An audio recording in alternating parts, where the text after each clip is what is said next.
প্রিয় দর্শক, আনোয়ার ইস্পাত নিবেদিত বিশেষ আলোচনা অনুষ্ঠান গোল টেবিলে আপনাদের সবাইকে স্বাগত জানাচ্ছি। আমি রুবায়েত ফেরদৌস। দফায় দফায় সংঘর্ষ, ধাওয়া পাল্টা ধাওয়া, গুলি, ভোট কেন্দ্রে হামলা, ভাঙচুর অভিযোগ আর পাল্টা অভিযোগের মধ্য দিয়ে আজ চট্টগ্রাম সিটি কর্পোরেশনের ভোট হয়েছে। নির্বাচনকে বিতর্কিত করতেই বিএনপি সহিংস এই ঘটনাগুলো ঘটিয়েছে এমন অভিযোগ তুলে আওয়ামী লীগ নালিশ জানিয়েছেন নির্বাচন কমিশনে। ভোট বয়কট না করলেও বিএনপির অভিযোগ অধিকাংশ কেন্দ্র থেকে তাদের এজেন্টদের বের করে দেওয়া হয়েছে, ভোটারদের বাধ্য করা হয়েছে নির্দিষ্ট প্রতীকে ভোট দিতে। প্রিয় দর্শক, এই প্রেক্ষাপটে আজ আমাদের আলোচনার বিষয় চট্টগ্রাম সিটি কর্পোরেশন নির্বাচন ও পাল্টাপাল্টি অভিযোগ। এ বিষয়ে আলোচনার জন্য আজ আমাদের স্টুডিওতে আছেন আওয়ামী লীগ দলীয় সাবেক সংসদ সদস্য আব্দুল ওয়াদুদ দারা। আপনাকে স্বাগত। আমাদের সঙ্গে আছেন বিএনপি চেয়ারপারসন উপদেষ্টা আব্দুস সালাম এবং বিপ্লবী ওয়ার্কার্স পার্টির সাধারণ সম্পাদক মিস্টার সাইফুল হক। এছাড়া আমাদের সঙ্গে অনলাইনে যুক্ত আছেন আওয়ামী লীগের সাংগঠনিক সম্পাদক আহমদ হোসেন, আছেন সাবেক স্থানীয় সরকার সচিব আবু আলম মোহাম্মদ শহীদ খান এবং চট্টগ্রাম সুজনের সম্পাদক অ্যাডভোকেট আক্তার কবির চৌধুরী। প্রিয় দর্শক, অনুষ্ঠানে সরাসরি প্রশ্ন করতে অথবা মতামত জানাতে ফোন করুন টেলিভিশনের পর্দায় দেখানো নম্বরে। চাইলে অনুষ্ঠানটি সরাসরি দেখতে পারেন ইউটিউব এবং ফেসবুকেও। আমরা যাচ্ছি মূল আলোচনায়। প্রথমে সালাম ভাই, আপনাকে দিয়ে শুরু করতে চাই। দিনব্যাপী নিশ্চয়ই আপনি মিডিয়াতে খেয়াল করেছেন, ধাওয়া পাল্টা ধাওয়া, লালখানে একজন নিহত হয়েছে, সব মিলিয়ে ফলাফল একটুখানি আমরা পেয়েছি যে প্রায় 1,64,000 আওয়ামী লীগের প্রার্থী, বিএনপি প্রার্থী 22,000 সর্বশেষ আমরা দেখে আসলাম। সব মিলিয়ে আপনার মূল্যায়ন যদি হাজির করেন নির্বাচনকে নিয়ে। আপনাকে ধন্যবাদ। আজকে আমার যারা সহ আলোচক আছেন তাদেরকেও ধন্যবাদ, যারা শুনছেন এবং দেখছেন তাদেরকেও ধন্যবাদ ও শুভেচ্ছা জানাই। আসলে দেখেন, এই কথাটা তো এটা একটা রুটিন মাফিক চলতেছে যে আওয়ামী লীগ ভোট ছিনতাই করবে, ভোট দিতে দিবে না, এজেন্ট বের করে দিবে, আমরা বলতেছি আর তারা বলতেছে যে উল্টা। এবং এই কথাটা বলে আসলে কোনো ইলেকশনই তো আওয়ামী লীগ এই পর্যন্ত জায়েজ করতে পারতেছে না। তারা গায়ের জোরে আছে এবং গায়ের জোরে যতদিন ক্ষমতায় আছে ততদিন তারা এটা বলতে থাকবে, এরও তো একটা শেষ আছে। এবং আমরা বিশ্বাস করি যে স্বাভাবিকভাবে আজকে চট্টগ্রাম সিটির মানুষ, যারা ভোটার, যারা ভোট দিতে গিয়েছেন বা যেতে পারেন নাই বা যান নাই, তারা উপলব্ধি করছেন বা দেখছেন যে সত্যিটা কি। আমরা যদি বলি যে আসলে আপনার ভোটের পার্সেন্টেজ যদি দেখেন, মানে এটা কোনো বিশ্বাসযোগ্য পর্যায়ে পড়ে না আর কি, যে ভোট হয়েছে আর মানে এত ডিফারেন্সে আওয়ামী লীগ জিতছে বা বিএনপি হারছে। আর আজকে সারাদিন তো, যেটা আপনি নিজেই বললেন, যে সারাদিন দৌড়াদৌড়ি, মারামারি এবং সেখানে মারাও গেছে, গোলাগুলিও হয়েছে। আর এই সমস্ত যদি বিএনপির কাঁধে দেওয়া হয়, বিএনপির কাঁধে তো গতকালকেই তো বরঞ্চ বিএনপির আজকে পত্রিকায় আছে, আপনারা দেখেন যে আগের রাত্রে বাড়িতে বাড়িতে পুলিশি হামলা করে বিএনপির নেতাকর্মীদেরকে গ্রেপ্তার, এবং গ্রেপ্তারের পরে তাদেরকে কোর্টে যে নিয়ে যাচ্ছে দড়ি বেঁধে, আজকে বিভিন্ন মিডিয়াতে এটা আসছে। এটা কি, এটার লক্ষণটা কি? তার মানে তোমরা আইসো না বাবা, ভোট সেন্টারে আইসো না বা পুলিশ এজেন্ট হয়েও আইসো না, কাজে তোমরা এখানে নিরাপদ না। কারণ নিরাপদ স্থানে পুলিশ তাদেরকে নিয়ে যাচ্ছে, আজকে কোর্ট থেকে তাদেরকে কাস্টডিতে নিয়ে যাচ্ছে, জেলখানায় পাঠাচ্ছে। এটা আমরা বলতেছি বারবার, এবং এর মধ্যে কোনো পরিবর্তন নাই আওয়ামী লীগের। তবে বলতে পারেন আপনি যে বলতেছেন তারপরে করেন কেন, তাই না? এই প্রশ্নটা তো করতেই পারি। কিন্তু আমরা বলতেছি, আমরা যেহেতু গণতন্ত্রে বিশ্বাস করি এবং আমরা মনে করি যে গণতন্ত্রের মধ্যে দিয়েই পরিবর্তন হতে হবে, এবং গণতন্ত্র ছাড়া পরিবর্তন হলে সেই পরিবর্তন কারো জন্য সুখকর না, সেটা আওয়ামী লীগের জন্য না, আর বিএনপি সেইভাবে পরিবর্তন। অনেক ধন্যবাদ আপনাকে। আমি আবারও আসবো। দারা ভাই যদি একটু বলেন, সালাম ভাই যে প্রশ্নগুলো এবং অভিযোগগুলো করছিলেন আসলে সব মিলিয়ে। ধন্যবাদ আপনাকে, ধন্যবাদ আমার বিজ্ঞ সব সহ আলোচক বৃন্দ। আসলে রাজনীতিতে অভিযোগ পাল্টা অভিযোগ থাকবেই। ভোটে পরাজিতরা অনেক সময় তাদের অভিযোগটাকে স্পষ্ট করার চেষ্টা করে। এর মধ্যে ন্যায্য অন্যায্য এবং বাস্তব ভিত্তিক কিছু কথা বলতে হবে। আপনার স্ক্রলে আপনি দেখাচ্ছিলেন কিছুক্ষণ আগে যে সারাদিন পাল্টা ধাওয়া, সারাদিন এই যে সারাদিন বললেন, এর মধ্যে আমার একটা আপত্তি আছে। সারাদিন কিন্তু ঘটনাটা ঘটেনি, নির্দিষ্ট কিছু জায়গায় এটা ক্ষমতার আধিপত্য বিস্তারের জন্যে বিএনপিও কয়েকটা সেন্টারে এই কাজটি করেছে এবং নিজেদের মধ্যেও ফ্যাসাদটা করেছে, এবং দুই একটা জায়গায় হয়তো বা আওয়ামী লীগের লোকজনও করেছে। তো এটাকে যদি এখন আপনি সারাদিন বলতে থাকেন তাহলে তো এখানে ভোট হওয়ার কোনো কারণই ছিল না, ভোট হতোই না। কিন্তু দেখেন 735টা সেন্টারে ভোটটা হয়ে গেছে। আর বাংলাদেশ কেন, পৃথিবীর কোথাওই আপনি অ্যাবসলিউট ভোট গ্রহণ এবং অ্যাবসলিউট ভোট প্রায় 56% কেন্দ্রকে আগে থেকে বলা হচ্ছিল ঝুঁকিপূর্ণ, তো এটা মেজার করা চট্টগ্রামের নির্বাচন একদম সহজ ব্যাপার না, না না সহজ না, ব্যাপার না।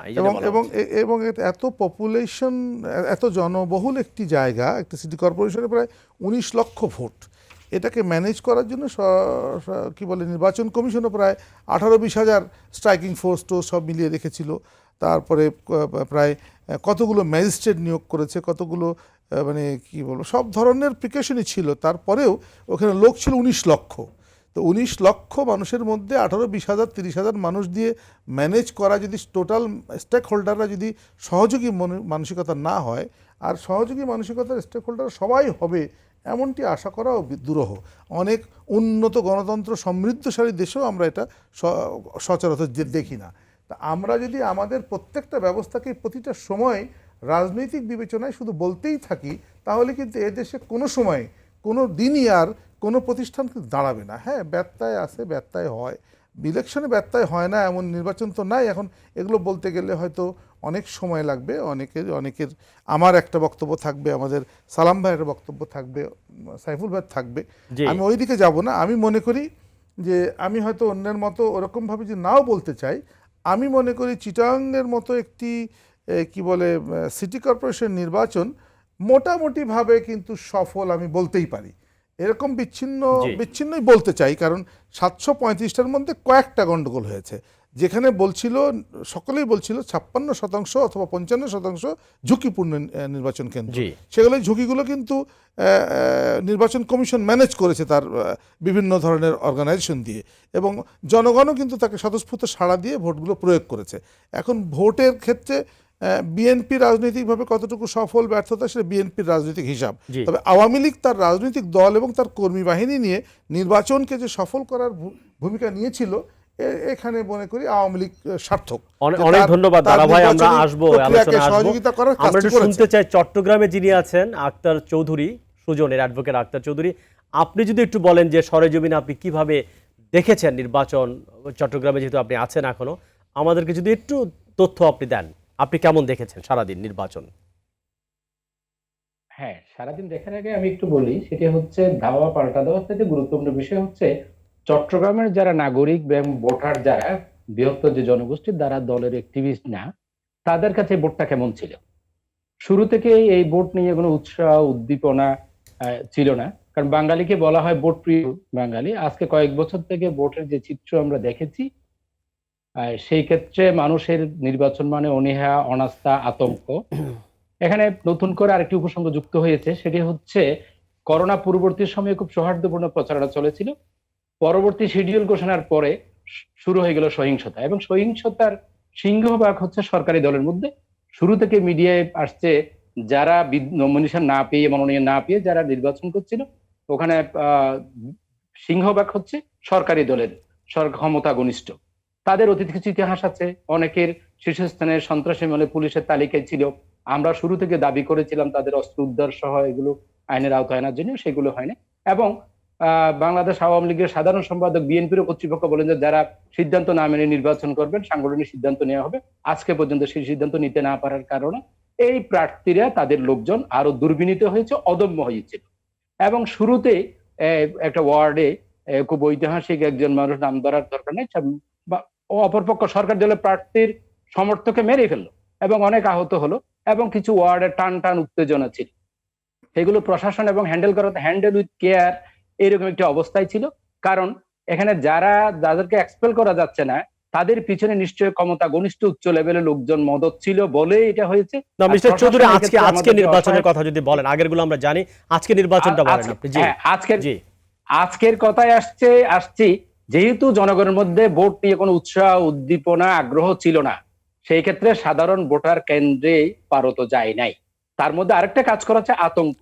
যেহেতু এই উত্তেজনার পরিপ্রেক্ষিতে খুন হয়েছে এবং খুন হওয়ার সম্ভাবনার কথা আসছে, সুতরাং যেটা যারা ছিল কেন্দ্রের সামনে, আমরা যতগুলো কেন্দ্রে গিয়েছি দেখেছি একটা নির্ধারিত প্রার্থীর লোকজন দাঁড়িয়ে আছে। আমার বাসার পাশে যে কেন্দ্র 200-র উপরে, এবং এটা কোনো গোপনও করছে না, কোনো ভোটারও সাথে নেই, সেটা হচ্ছে প্ল্যাকার্ড গলায় ঝুলিয়ে তারা দাঁড়িয়েছিল এবং গেটকে কর্ডন করে রেখেছে।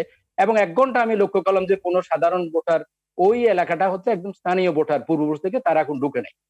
আর যে সমস্ত সহিংসতা গুলো হয়েছে, সেই সহিংসতা হচ্ছে একটা ওয়ার্ড ছাড়া, পাথারঘাটা ওয়ার্ড ছাড়া বাকিগুলো হচ্ছে সরকারি দলের লোকজনের মধ্যে হয়েছে, এবং সেটাই মানুষ মারা থেকে শুরু করে সবকিছু হয়েছে।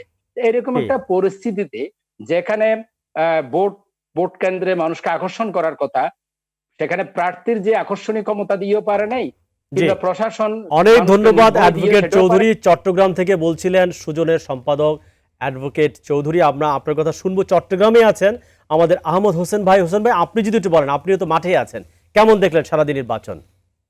আওয়ামী লীগের সাংগঠনিক সম্পাদক আহমদ হোসেন।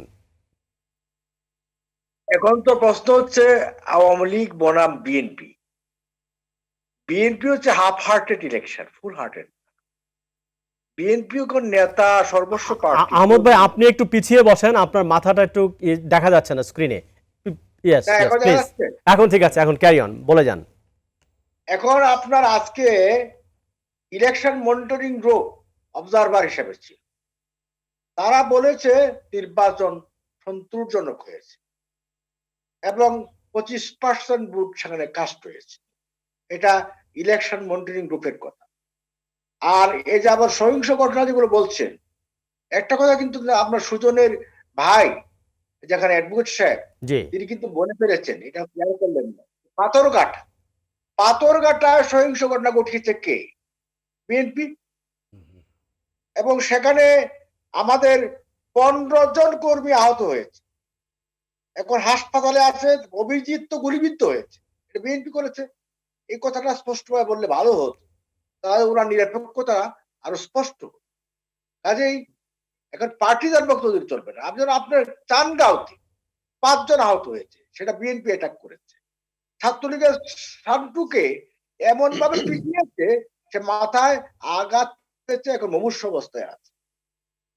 সেগুলো কে করেছে? বিএনপি করেছে। আবার চানগাঁওতে আপনার একটি কেন্দ্রে বিএনপি হামলা করেছে, স্ট্যাপিং করেছে। আমি এগুলো বলছি। এখন আপনি বলছেন দেবার পার, সেখানেও বিএনপি আক্রমণ করেছে, ইভিএম মেশিন ভেঙে ফেলেছে 3টা-4টা। কাজেই আপনার সহিংস ঘটনা ঘটিয়েছে বিএনপি, আমরা কোনো সহিংস ঘটনা ঘটিয়েইনি। এখন কাউন্সিলর বলে, হ্যাঁ আমাদের বিদ্রোহী কাউন্সিলর প্রার্থী ছিল, অস্বীকার করবো কেন? কিন্তু 41টা ওয়ার্ডে বিএনপি কিন্তু একটা কাউন্সিলর দিতে পারেন নাই। বিএনপি সাংগঠনিক ভাবে এত দুর্বল পার্টি। যেমন মেজর হাফিজ সাহেব, বিএনপির ভাইস চেয়ারম্যান, বলেছেন যে আমার পার্টি দুর্বল হয়ে গেছে। কেন দুর্বল হবে না? আপনি যখন প্রার্থী যখন বলবে যে আমি নির্বাচন বর্জন করব, তখন কর্মীরা কেন আসবে? তার কর্মীরা ঘরে বসে, তার কর্মীরাও জানে যে আমরা গেলে কি হবে। আবারও আসবো, আবারও যুক্ত হবো। জি, আমাদের সঙ্গে বিপ্লবী ওয়ার্কার্স পার্টি সাহেবুল্লাহ, আপনি যদি একটু বলেন নির্বাচন এতক্ষণে আলোচনার প্রেক্ষাপটে। জি, আপনাকে ধন্যবাদ, এবং যারা অনুষ্ঠান দেখছেন এবং বিজ্ঞ আলোচকবৃন্দ, আপনাদের সবাইকে আমি শুভেচ্ছা জানাই। চট্টগ্রাম সিটি কর্পোরেশনের যে নির্বাচন হয়েছে, এই নির্বাচন দিন শেষে যা দাঁড়ালো, এটা নির্বাচন সংক্রান্ত আমাদের যে আশঙ্কা, যে উদ্বেগ ছিল, সে আশঙ্কা উদ্বেগটাই সত্য প্রমাণিত হয়েছে। খুব অপ্রত্যাশিত কোনো ঘটনা ঘটেনি। যেটা আমাদের আশঙ্কাটা ছিল যে নির্বাচনটা কিভাবে হবে। দেখা যাচ্ছে যে আপনার আমি দেখলাম যে প্রতিদ্বন্দ্বী প্রার্থীরা অভিযোগ করছেন 700 কেন্দ্রের মধ্যে 500 কেন্দ্রে বিরোধী দলের এজেন্টদেরকে দাঁড়াতে দেওয়া হয়নি। এবং আরেকটা খুব গুরুত্বপূর্ণ, যেটা বিরোধী দলের যারা প্রার্থীরা যারা ছিলেন, একজন তো প্রার্থী প্রত্যাহার করেছেন ইলেকশন আমি দেখলাম, আর বাকি যারা ছিলেন তারা স্পষ্ট করে অভিযোগ করছেন যে নির্বাচন প্রধানত প্রশাসনকেই তাদেরকে মোকাবেলা করতে হয়েছে। আইন শৃঙ্খলা রক্ষাকারী বাহিনী নির্বাচনের সাথে সংশ্লিষ্ট যে নির্বাচন কমিশনে যারা দায়িত্বপ্রাপ্ত ছিলেন এবং তারা সরকারি দলের পক্ষে তাদের প্রত্যক্ষ এবং পরোক্ষ যে ভূমিকা, আজকে সকাল থেকে অনলাইনে সমস্ত গণমাধ্যমগুলো যে সংবাদ যেটা আমরা দেখতে পেয়েছি, সে কারণে আমি যেটা চট্টগ্রামের সুজনে যেটা উনি বললেন, জি প্রথম দিকে একটু উৎসাহের জায়গাটা এইবার ইলেকশন কেন্দ্র করে কিন্তু মানুষের মধ্যে তারপরে তৈরি হয়েছিল। গত কদিনে আবার একটা ভয় ভীতি, একটা আশঙ্কার জায়গাটা আবার কিন্তু আমরা দেখছিলাম এটা পুরো। এবং সকাল থেকে গণমাধ্যম যে তথ্যগুলো দিয়েছেন, সচিত্র যে সংবাদগুলো, তাতে পুরো নির্বাচনটা একটা চর দখলের মতন একটা নির্বাচনের জায়গাটা এটা কিন্তু পর্যবেসিত হয়েছে। এটা সত্য যেটা আহমেদ হোসেন ভাই বললেন বা একটু আগে আমার দারাভাই যেটা বললেন, অধিকাংশ ক্ষেত্রে সরকারি দল বা বিদ্রোহী প্রার্থীদের মধ্যকার যে সংঘাত, কারণ বিরোধী দলীয় ভোটার এবং প্রার্থীদের অধিকাংশ ক্ষেত্রেই তাদেরকে তো কেন্দ্রের চারিপাশে তাদেরকে আসতে দেওয়া হয়নি। এবং কদিন ধরে প্রশাসন, আইনশৃঙ্খলা রক্ষাকারী বাহিনীর সামগ্রিক যে তৎপরতা, সেই তৎপরতার ফলাফল হচ্ছে আজকের পরে জায়গাটা একটা গুরুত্বপূর্ণ হচ্ছে যে আমরা দেখলাম এ পর্যন্ত বিএনপির প্রার্থীরা আগে 10টা-11টার সময়। সাইফুল ভাই, একজন দর্শকের ফোন আছে, ফোনটি নিয়ে আমি আপনার কাছে জি, ফিরে আসবো। জি। প্রিয় দর্শক, কে বলছেন এবং কোত্থেকে বলছেন, পরিচয় দিয়ে আপনার প্রশ্নটি উত্থাপন করুন। আমি চিটাগং থেকে বলছিলাম, আমার নাম জসিম। জি জসিম ভাই, বলেন তো কেমন হলো নির্বাচন? নির্বাচন তো এটা তো নির্বাচন বলে ভাই, চিটাগংয়ে 90% মানুষ নির্বাচনে ভোট দিতে পারে নাই। 90% মানুষ চট্টগ্রামে ভোট দিতে পারে নাই। আপনি তো বিএনপির মতো কথা বলছেন, একজন নিরপেক্ষ কিছু তথ্য আমাদেরকে দেন না। বিএনপির মতো কথা বলি নাই। জি, এই 90 কিভাবে হিসাব করলেন আপনি? 90 হিসাব কিভাবে হয়? আমি কোন দলের লোক নয়। সেটা বিশ্বাস করতে মন চাইছে না আসলে। না ভাই, আমরা তো বাংলাদেশের পিয়ন থেকে সেক্রেটারি সবাই হয় আওয়ামী লীগ নয় বিএনপি করে। এই যে ভাই, কিভাবে আপনি নিরপেক্ষ থাকলেন সেটাই অবাক লাগছে আমাদের। বলেন, ঘর থেকে বের হতে পারি নাই ভোট দেওয়ার জন্য ভাই। কেন আপনি বের হতে পারলেন না কেন? আপনি তো ভোটার, আপনি কোনো দল করেন না, আপনার সমস্যা কি? না, আমি দল করি না। এই যে তাহলে মারামারির ভিতরে কিভাবে ভোট দিতে যাব বলেন? সেটা বলেন যে আপনি ভয় পাচ্ছেন, আপনাকে বের হতে দেন এরকম না, আপনি ভয় পাচ্ছেন। জি জি জি ভাই, জি, অনেক ধন্যবাদ। সাইফুল ভাই যদি বলেন। আমি যেটা বলছিলাম যে একটু আগে আমরা দেখলাম যে 55 থেকে 56% ভোট কাস্ট হয়েছে, এরকম একটা তথ্য আমরা দেখতে পাচ্ছি। একটু আগে ইলেকশন মনিটরিং কমিটির কথা বলে যেটা আহমেদ হোসেন ভাই যেটা বললেন, তারা নাকি বলেছে যে 25% ভোট পড়েছে। জি, আর একটু আগে যিনি চট্টগ্রাম থেকে যিনি যুক্ত হলেন, তিনি বলছেন যে 90% ভোটাররা ভোট কেন্দ্রে যেতে পারেনি। আমি আপনার এখানে আসার আগে হালি শহরে আমার মামাবাড়ির সাথে আজকে আমি কথা বলছিলাম। তো তাদের মধ্যে একটা বড় অংশ, কেউ কেউ সরকার দলীয় আছেন, বিরোধী দলে আছেন, কেউ কেউ আমাদের সমর্থক আছেন। জিজ্ঞেস করলাম আপনারা যাননি কেন? বলেন যে আমাদের উদ্বেগ এবং উৎকণ্ঠা, আমরা বলে আমাদের কেন্দ্রে, এবং আমি দেখেছি গণমাধ্যমে হালিশহর কেন্দ্রে নাকি ওখানকার লোকাল ওসি তিনি নাকি মোটামুটি সকাল সকাল নাকি তিনি নাকি ওটাকে দখল করে নিয়েছেন আর কি। সেখানে অন্যদের তেমন কোনো কাজকর্ম করতে হয়নি আর কি। এবং এরকম মানে একটা আতঙ্কের জায়গাটা। আমি যে কথাটা বলতে চাই যে সরকারের জন্য এবার একটা সুযোগটা ছিল, যেহেতু এখানে সরকার পরিবর্তনের কোনো প্রশ্ন নেই, ফলে একটা অবাধ নিরপেক্ষ নির্বাচন, মানুষ ভোট কেন্দ্রে যেতে পারবে, পছন্দের দল বা প্রার্থীকে ভোট দিতে পারবে। এই জায়গা থেকে সরকারের নানা প্রশ্নে যে অনাস্থা আছে, সরকারের কেন্দ্র করে যে বিতর্ক আছে, সরকারও কিন্তু বিরোধী দল জনগণের আস্থাটা জাগানোর মতন একটা সুযোগটা ছিল। দুর্ভাগ্যজনকভাবে সেই সুযোগটা সরকার দল তারা গ্রহণ করেননি। অনেক ধন্যবাদ। আরেকজন দর্শক আছেন, দর্শকের ফোনটি নিয়ে আমরা আলোচনা করব। নির্বাচন কমিশনারও যে অনেক সময় আছে, দায়িত্ব আমরা ছিল, পরে কথা বলবো। সেটাও তারা প্রিয় দর্শক, করেনি। কে বলছেন? আপনার পরিচয় দিয়ে প্রশ্নটি করুন। আসসালামু আলাইকুম ওয়া ওয়ালাইকুম রাহমাতুল্লাহ। আসসালাম, বলুন। আমার প্রশ্ন হচ্ছে, জি, আপনি ভাই কে এবং কোত্থেকে বলছেন? পরিচয় দিলে ভালো হয়। আমি ঢাকা থেকে ফয়সাল কবির বলছি। জি মিস্টার কবির, বলুন।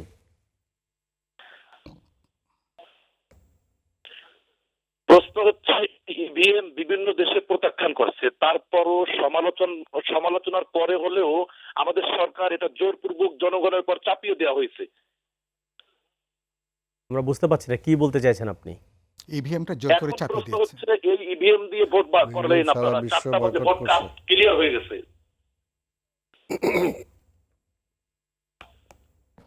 জি, অনেক ধন্যবাদ। আমার ভাই এখন রাত প্রায় 12টা বাজে। জি, ইভিএম এ ভোট নেওয়ার পরেও কেন আমরা ভোট 300 সিট এখন বাকি গেছে ভোটের ফলাফলে দেরি হচ্ছে কেন? অনেক ধন্যবাদ। আপনি প্রশ্ন করার সময় টেলিভিশনের ভলিউম কমিয়ে প্রশ্ন করলে আমাদের সুবিধা হয়। আবু আলম শহীদ ভাই যদি একটু বলেন আলোচনা, এবং যে প্রশ্ন দর্শক করলো যে ভোট যেহেতু ইভিএমই দিলাম, তাহলে ফলাফল তো এত দেরি হওয়ার কথা না, প্লিজ। দর্শকের প্রশ্নটা একদম জেনুইন যে ভোট যদি ইভিএম এ হয়ে থাকে তাহলে ইভিএম এর যে কার্যকর ব্যবস্থা আমরা শুনেছি বা আমরা জানি তাতে ভোটের ফলাফল এতক্ষণে হয়ে যাওয়ার কথা। এতক্ষণ তো লাগারই কথা না, পরবর্তী 3 ঘন্টার মধ্যে এটা হয়ে যাওয়ার কথা। এখনো যদি ফলাফল না হয়ে থাকে তাহলে এই ব্যাপারে যারা ইভিএম পরিচালনা করছেন এবং নির্বাচন কমিশনকে জবাবটা দিতে হবে, কেন তাদের ফলাফল দিতে এত দেরি হলো। মধ্যরাত হওয়ার কথা না, কেন এখানে ব্যালট কাউন্ট হচ্ছে না। ইভিএম এ 1 ঘন্টার মধ্যে ফলাফল দেওয়া সম্ভব, সবগুলো যন্ত্র এক জায়গায় এনে। তো এই প্রশ্নটা খুবই জেনুইন এবং এটা এর জবাব দিতে হবে নির্বাচন কমিশনকে এবং যারা নির্বাচন ব্যবস্থার সাথে আছে। চট্টগ্রামে সকালের দিকে ভোটের পরিবেশটা অত খারাপ ছিল না, কয়েকটা কেন্দ্র ছাড়া।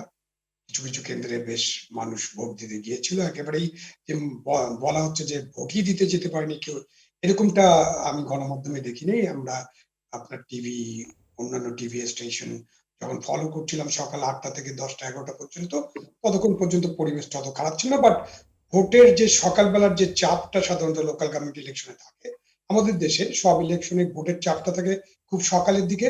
অনেকে সকাল সকাল ভোট দিয়ে কাজ করতে যেতে চান এবং সকালে যে লাইনে লম্বা সময় কাটাতে চান না, এই জন্য সকালে যান।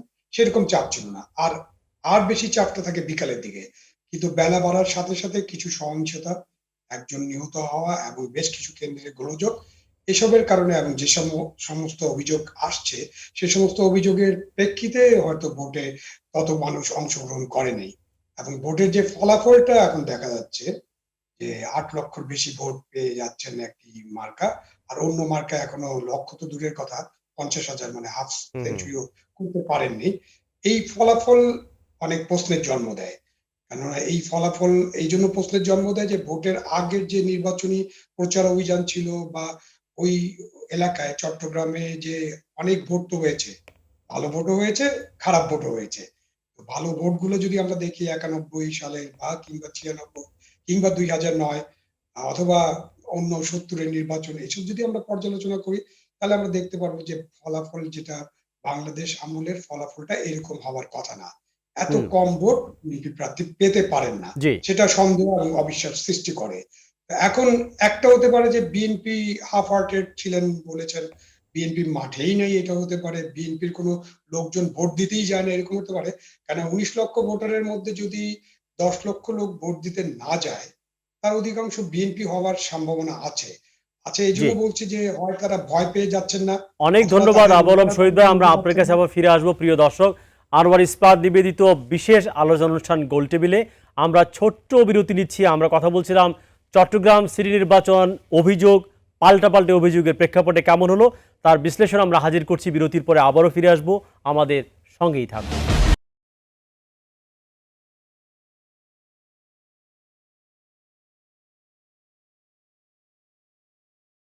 প্রিয় দর্শক, বিরতির পর আবারও স্বাগত জানাচ্ছি আনোয়ার ইস্পাত নিবেদিত বিশেষ আলোচনা অনুষ্ঠান গোলটেবিলে। সঙ্গে আছে আমি রুবায়েত ফেরদৌস। আমরা আলোচনা করছিলাম চট্টগ্রাম সিটি কর্পোরেশন নির্বাচন ও পাল্টাপাল্টি অভিযোগ নিয়ে। বিরতির আগে খানিকক্ষণ কথা আমরা বলেছি, বিরতির পরে আমরা আলোচনায় ফিরে এসেছি। সালাম ভাই, আপনি যদি আবার বলেন যতক্ষণ আলোচনা বিরতির পরে আমরা করেছিলাম। আমার তো প্রথমে জানতে ইচ্ছা যে আহমদ ভাই এখনো কিভাবে চিটাগাং রইলেন, এটা কি প্রশাসন দেখে না? উনি নিজেই বললেন। আহমদ ভাই কি কোনো ব্যাখ্যা দিবেন? আনমিউট করে আহমদ ভাই একটু বলেন। চট্টগ্রাম সিটি আর চট্টগ্রাম তো এক জিনিস নয়। আর ওই যে সিটিতে আছি আপনি জানেন কি করে? আহমদ ভাই একটু কি বলবেন এক্স্যাক্টলি আপনি কোথায় আছেন, অকস্থলটা কোথায়? আমি তো সিটিতে আছি, আপনি কি করে জানলেন? না, জাস্ট আপনি যদি একটু বলেন আমাদেরকে, যেহেতু আমরা চট্টগ্রাম বলেছি। জনাব রুবায়েত ফেরদৌস বলতে দিবে আমাকে? একটু বলেন কোথায় আছেন আপনি, একটু বলেন। বিএনপি আমাদের এতই পছন্দ করে। আহমদ ভাই একটু পিছিয়ে বসেন, আপনার মাথা আবার কাটা যাচ্ছে, মাথাটা কাটা যাচ্ছে। মাথা তো কেটে যাবে। না, মাথা কাটা যাবে না। রেল লাইনে আমরা জানি, রেল লাইনে গান আছে, রেল লাইনে বডি দিব, রেল লাইনে মাথা দিব না, মাথা দিব না, আমরা বডি দিব। প্লিজ বলেন কোথায় আছেন। আবার বলতে দিবেন?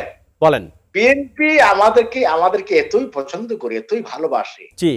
কালকে আহমদ হোসেন যদি গুলিতে মারা যায় আর পোস্টমর্টমের দায়িত্ব যদি তাদের দেওয়া হয়, তারা বলবে যে আহমদ হোসেন গুলিতে মারা যায় নাই, ন্যাচারাল ডেথ, এত ভালোবাসে, অত বিশ্বাস। দরদি শত্রু, এটাকে বলে দরদি শত্রু। তাই আচ্ছা, ঠিক আছে, আমি তো বলি যেটা মহাশত্রু তারা তো আমাদের প্রধানমন্ত্রী, আজকে যে প্রধানমন্ত্রী লিডার, অপোজিশন লিডার, তাকে হত্যার জন্য পুরানো সমস্ত জঙ্গি সন্ত্রাসী নিয়ে এনেছে, মনে আছেন আপনার? কাজে বিএনপির দায়িত্ব হচ্ছে কিল করা, হত্যা করা, সৃষ্টি করা না, সেভ করা না, মানুষের বিরুদ্ধে অবস্থান নেওয়া। টাইমটা কিন্তু এখন আমার। জি আচ্ছা, ঠিক- আমোদ ভাই, আপনার কাছে আমোদ আসবো। ভাই, আমরা একটা ঠিক ছোট্ট আছে। প্রশ্ন যাচ্ছিলাম যে আপনি ঠিক এক্স্যাক্টলি, ওকে, ঠিক আছে, উনি আমোদ বলছেন ভাই। চট্টগ্রাম আমাকে- সিটির মধ্যে নাই উনি। বলতে দেন। না না, ওই আপনি শব্দটা বলতে শুধু দেন বলেন না, আপনি। আমি না বলি। না, এখন আপনার সময় না, আপনার সালাম ভাই সময় বলবে। না। আপনাকে তার আমি- উত্তরটা জানার জন্য আমরা জিজ্ঞেস শোনেন। করেছিলাম। আপনি কি বলবেন না, না। সিটির বাইরে কোথায় আছেন, যদি বলতে চান, নিরাপত্তার যদি সংকট না থাকে আপনার? বলতে পারবেন না। এখন ইলেকশন শেষ, নির্বাচন আচ্ছা, বলতে নাই। পারবেন না। আচ্ছা, ওকে, ঠিক আছে, সালাম বলতে ভাই যদি পারবেন। বলেন। জি আচ্ছা, যেটা বলতেছিলাম, আসলে পুরনো কাসুন্দিতে তো ঘাইটা না, লাভ নাই, কারণ তাই না, কাসুন্দি আবার পুরনোই থাকে। জি, জি। হত্যা রাজনীতি তো আওয়ামী লীগই শুরু করছে স্বাধীনতার পর, এটা তো আমার মুখের কথা। আমরা আজকে নির্বাচন নিয়ে এটা আমরা আলোচনা ইতিহাস, করি। আমরা নির্বাচনেই থাকি। আর না, নির্বাচনেই থাকি। যেটা হলো, দেখেন ওই যে এইটার যেটা ওই প্রশ্নটা আসলো দর্শকের থেকে আসলো, এবং আমাদের সাবেক সচিব সাহেব সেও বললেন, এটাকে অন করলেন।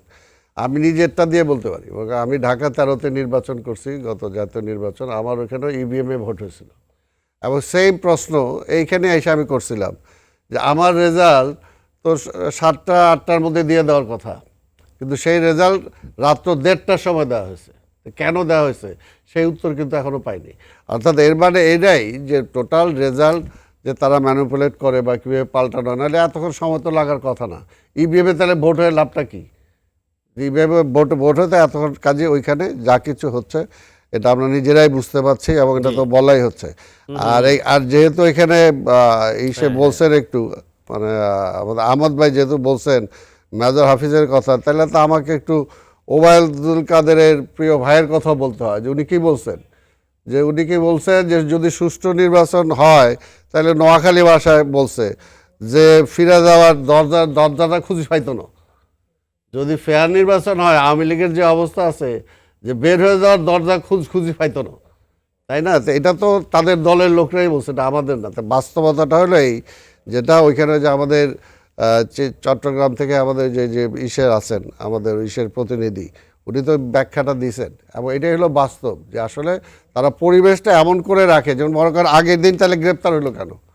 আগের দিন বিএনপির লোকজন যে শত শত গ্রেপ্তার হলো, কি কারণে গ্রেপ্তার হলো? এটা কারণটা কি? ওই একটাই, যে তারা যাতে ভোট সেন্টারে না যেতে পারে। আরেকটা হলো যে সকালবেলা ভোট সেন্টারে, ওই যে ভোট সেন্টারে 8টা-10টা থেকে তারা এমনভাবে লোকজন জমায়েত করে রাখে যাতে কেউ ভোট সেন্টারে আর না যেতে পারে, কারণ ভোট হইলেই তো তারা পারবে না, ভোট পাবে না। এই কারণেই তারা সেই ব্যবস্থাটা করে। তা আমরা তো এর জন্যই বলছি যে দেখেন, যত কিছুই হোক, ওনারা বলবে, আমরা যদি বলি যে লুট হয়েছে, আমরা যদি বলি রেপ হয়েছে, আমরা যদি দুর্নীতি হয়েছে, আমরা যদি বিচারে মারা গেছে, ওনারা সারা পৃথিবীতেই তো এটা হয়, কাজে বাংলাদেশে হয়েছে এটা অস্বাভাবিক কি? আর বিএনপির আমলে হয়েছে, কাজে আওয়ামী লীগের আমলে হইলে অসুবিধাটা কি? অর্থাৎ তাদের যুক্তিটা কিন্তু এটা বন্ধ করার পক্ষে না, তারা ওইটাকে জাস্টিফাইড করে। এর জন্যই কথাটা হলো যে আমরা বলতেছি যে ভোটটা যদি ফেয়ারলি হয়, এই চিটাগের এক মেয়র ইলেকশন দিয়ে তো তার সরকার পড়ে যাবে না, বরঞ্চ তাদের যদি কোথাও মানে ঘাটতি থাকে, জনপ্রিয়তা কতটুকু কোন জায়গায় আছে, ব্যারোমিটারটা তারা মাপতে পারবে, বরঞ্চ তাদের ওই সুযোগটা নেওয়া উচিত। কিন্তু তারা না নিয়ে আজকে একেবারে যে ইলেকশন প্রসেসটাকে শেষ করে দিচ্ছে, এবং ইলেকশন প্রসেসে আওয়ামী লীগের লোকজন ভোট দিতে যায় না, তারা প্রশাসনের লোকজন দিয়ে সব কিছু ব্যবহার করে। এটা তো তারা নিজেরা, এর আগের নির্বাচনেও আওয়ামী লীগের লোকজন বলছে যে আমি তো ভোটটা আওয়ামী লীগ নৌকায় দিতাম, কিন্তু তারপর আমাকে যাইতে দিল না কেন? এই মিডিয়াতে দেখছি আমরা, ওপেন, জি মিডিয়াতে ওপেন এগুলো। আমরা আসবো আপনার সঙ্গে আবারও। দারাবাই যদি একটু বলেন, সালাম ভাই যে কথাগুলো বলছে। না, সালাম ভাই যে আমাদের দিকে যে তির্যক তীর নিক্ষেপ করছে, এটা কি সালাম ভাই আসলে এখন তো ক্ষমতায় নেই, এই জন্য সালাম ভাই তার আমলের কথাগুলো ভুলে গেছে।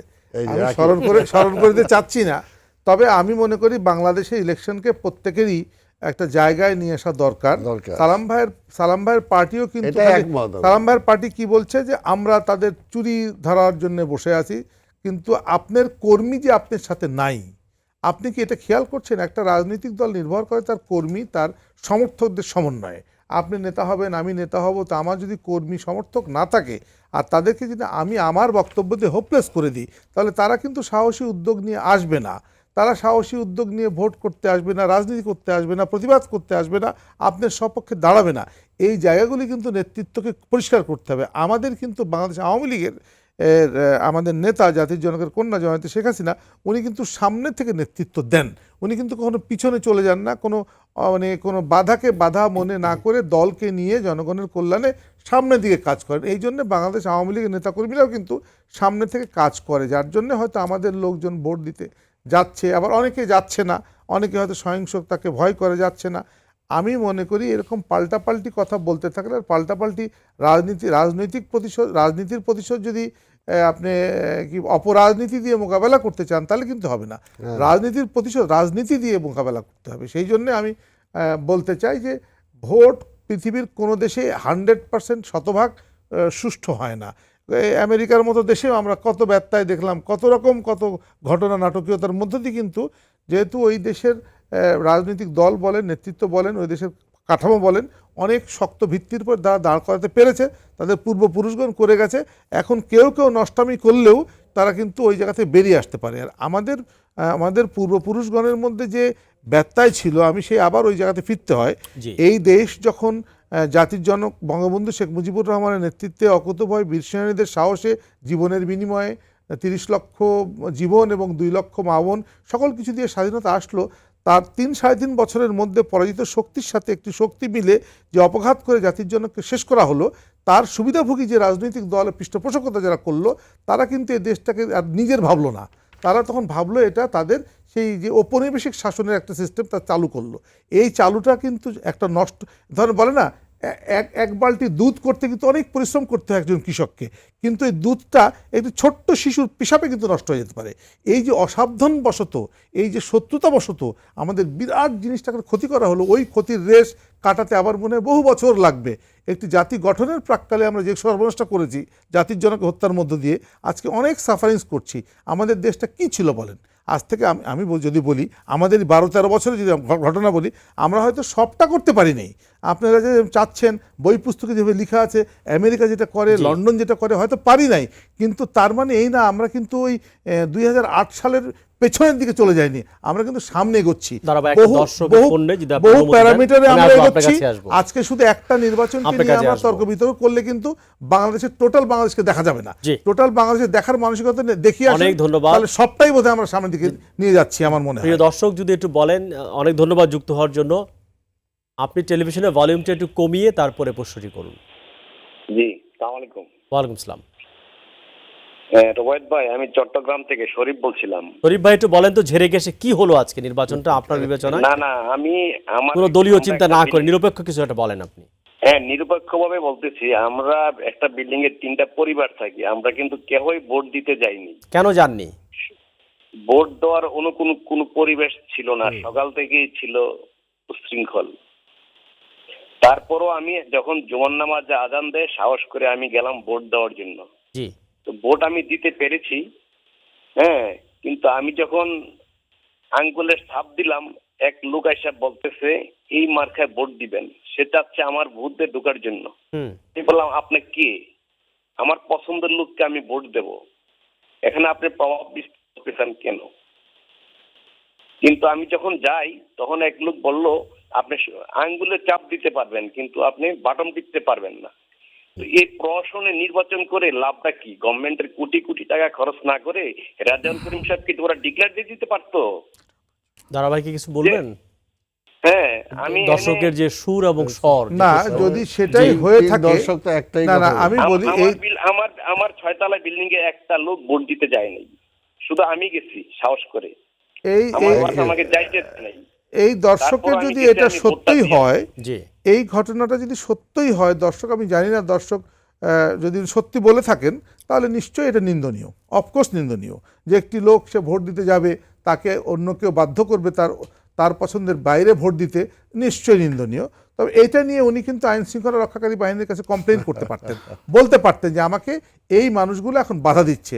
অন্তত এটুকু করে আসলেও তার একটা প্রতিবাদের জায়গা। আপনি যদি কোনো কিছুকে প্রতিবাদ না করে কমপ্লেন করতে থাকেন অন্যভাবে, তাহলে কিন্তু সমাধান আসবে না। কারণ এই বাংলাদেশকে কিন্তু কোনো কমপ্লেন করে বাংলাদেশ পাইনি, আমরা প্রতিবাদ করেই কিন্তু পেয়েছি। তো সেই জন্য যে আপনি যদি সত্য ন্যায়ের পক্ষে সিদ্ধান্ত দেওয়ার মানবিক মানসিকতা এবং জোরালো ভূমিকা না রাখতে পারে, নিশ্চয়ই ইন্ডিভিজুয়াল রাখা যায় না। অনেক কিন্তু আপনি ধন্যবাদ বলে আসতে দারা ভাই। পারতেন আইন শৃঙ্খলা থাকেন, আমরা রক্ষাকারী আবারও বাহিনীকে আসবো। ঘটনা ঘটেছে। জি সাইফুল হক ভাই যদি বলেন। জি, আমি কয়েকটা কথা বলতে চাই। একটা নিশ্চয়ই। হচ্ছে যে যেটা আমার দর্শক যে কথাটা বললেন, তিনি যে উদ্বেগ আতঙ্ক থেকে তিনি ভোট কেন্দ্রে যাননি, এটা চিরাঙের লক্ষ লক্ষ ভোটারদের একেবারে মনের একেবারে কথাটাই মনের কিন্তু কথা। তিনি কিন্তু বললেন এটার জন্য। এবং মানুষের মধ্যে তারপর বিশেষ করে সকাল থেকে যেটা কিছুটা শুরু হয়েছিল, বেলা বাড়ার সঙ্গে সঙ্গে যে জি। সহিংসতার জায়গাটা, যেটা আমি একটু আগে উল্লেখ করেছি, চর দখলের মতন করে যে মহড়া পাল্টা মহড়া, এবং যেখানে সশস্ত্র মহড়া, এবং যেখানে আজকে প্রাণহানির মতন দুঃখজনক ঘটনাও যেখানে সংঘটিত হয়েছে, তিনি মনের দুঃখে তিনি যেটা বললেন, তাহলে এই ধরনের নির্বাচন করার প্রয়োজনটা কি? তো যেটা ইতিমধ্যে মানুষ প্রশ্ন উত্থাপন করছে, ঠিক আছে, যখন যারা সরকারে থাকবেন তারা তাদের আগামী স্থানীয় সরকার দলের অমুক মেয়র থাকবেন, অমুক চেয়ারম্যান থাকবেন, অমুক কাউন্সিলর থাকবেন, এরকম একটা ঘোষণা দিলেই চলে।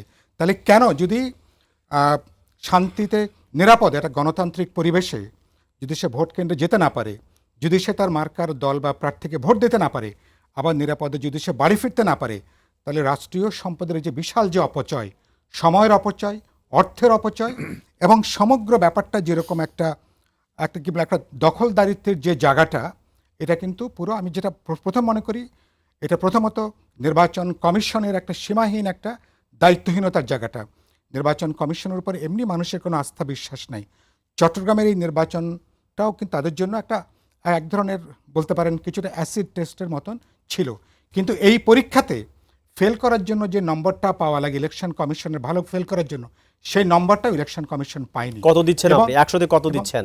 সেখানে ইতিমধ্যে বললেন যদি 90% মানুষ যদি ভোট কেন্দ্রে যদি যেতে না আপনার পারে, মার্কিং কত? না যদি 90% মানুষ যদি ভোট কেন্দ্রে যেতে না পারে, তাহলে তো 5 বা 10% উপরে তো তাদেরকে তো নম্বর দেওয়া যাবে না। আরেকটা গুরুত্বপূর্ণ আপনি খেয়াল করবেন, ইলেকশন কমিশন হিসাব দিচ্ছেন 55-56% ভোট এখানে কাস্ট হয়েছে। ইলেকশন মনিটরিং কমিটি যেটা একটু আগে বললেন, যারা ইলেকশন পর্যবেক্ষণ করেছে, তারা বলছেন 25-26% এখানে একটা ভোট কাস্ট হয়েছে। ভোটাররা বলছেন, চিটাঙ্গের মানুষরা বলছেন 5-10%, 12%-এর বেশি মানুষ ভোটটা দেয়নি। এবং জয়ী প্রার্থী আর পরাজিত প্রার্থীর মধ্যে ভোটের যে ব্যবধান দেখানো হচ্ছে, এটা কি সাধারণ কাণ্ডজ্ঞান সম্পন্ন, বিবেক কোনো সম্পন্ন মানুষ, ধরেন যারা কোনো দলীয় কোনো দলদাস নয়, এরকম কোনো মানুষের কাছে এই ফলাফল কি বিশ্বাসযোগ্য? এটা কোনো সেন্সেবল মানুষ, কোনো সাধারণ কাণ্ডজ্ঞান বিবেক সম্পন্ন মানুষ এ ধরনের ফলাফলকে তারা গ্রহণ করতে পারে না। দ্বিতীয়ত হচ্ছে, উনি যেটা বললেন, আজকে আমার কাছে অনেকগুলো অভিযোগ এসছে, চিটাং থেকে অনেকগুলো অভিযোগ এসছে, ভোট কেন্দ্রে গেছেন এবং আজকে গণমাধ্যমে বেরিয়েছে, ভোট তো একটা গোপন বিষয়, সেখানে সাহায্য করার নাম করে সরকার দলীয় বন্ধুরা, এবং তারা কিন্তু ভোটারদেরকে সাহায্য করার নাম করে গোপন যে বুথ, সেখানেও তারা ঢুকে যাচ্ছেন, এবং কোন মার্কায় কেবলমাত্র আপনি টিপসই দেওয়ার পরে ফাইনালি কোথায় আপনি প্রেস করবেন, সেটাও তারা কিন্তু সাহায্য করছেন। সাহায্যটা এরকম একটা জায়গায়, এই সাহায্য করতে যেয়ে নির্বাচনের উদ্দেশ্য যেটা, যে আপনি মানুষ ভোটাধিকারটা প্রয়োগ করবে, মানুষ আগামী 4 বছরের জন্য মানুষ তার মেয়রকে নির্বাচিত করবে, পুরো উদ্দেশ্যটা কিন্তু ব্যর্থ হয়ে যাচ্ছে। আর আপনি খেয়াল করবেন যে আমি যেটা বলেছি, ইলেকশন কমিশনের ব্যর্থতা, এবং আর সরকারে যদি রাজনৈতিক সদিচ্ছা যদি থাকে, জি। আমরা কিন্তু কুমিল্লায় দেখেছি, আমরা নারায়ণগঞ্জ খানিকটা লক্ষ্য করেছি, তাহলে কিন্তু অবাধ নিরপেক্ষ নির্বাচনটা খানিকটা করা সম্ভব। তার মানে সরকার নির্বাচন কমিশন এবং সরকারের এই গ্রিন সিগন্যাল ছাড়া আইন শৃঙ্খলা রক্ষাকারী বাহিনী, ইলেকশন কমিশন, তারা যেগুলো করেছে, মানুষের ভোটাধিকারের বিরুদ্ধে দাঁড়িয়ে তারা যে কাজটা করেছে, অসাংবিধানিক তারা যে কাজটা করেছে, সে কাজটা কি করা সম্ভব? তার মানে এর সঙ্গে সরকারও কিন্তু অভিযুক্ত হয়ে যাচ্ছেন। এতে কিন্তু সরকারের আস্থার জায়গাটা কিন্তু বাড়েনি।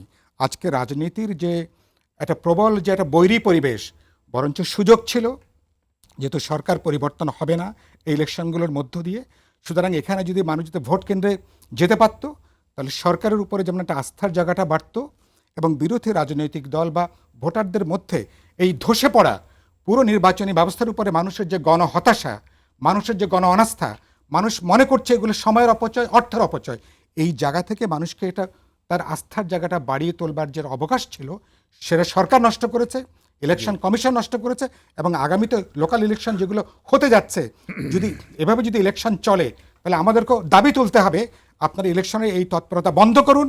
সরকার আপনারা আপনাদের দলের প্রার্থীকে বরঞ্চ এখনও পার্লামেন্ট আছে, আপনারা আইন প্রণয়ন করেন যে যখন যে সরকার ক্ষমতায় থাকবে তাদের দলের লোকেরা মেয়র থাকবেন, চেয়ারম্যান থাকবেন এবং কাউন্সিলর থাকবেন। জাতীয় সম্পদের অপচয় এটা কোনো প্রয়োজন নাই।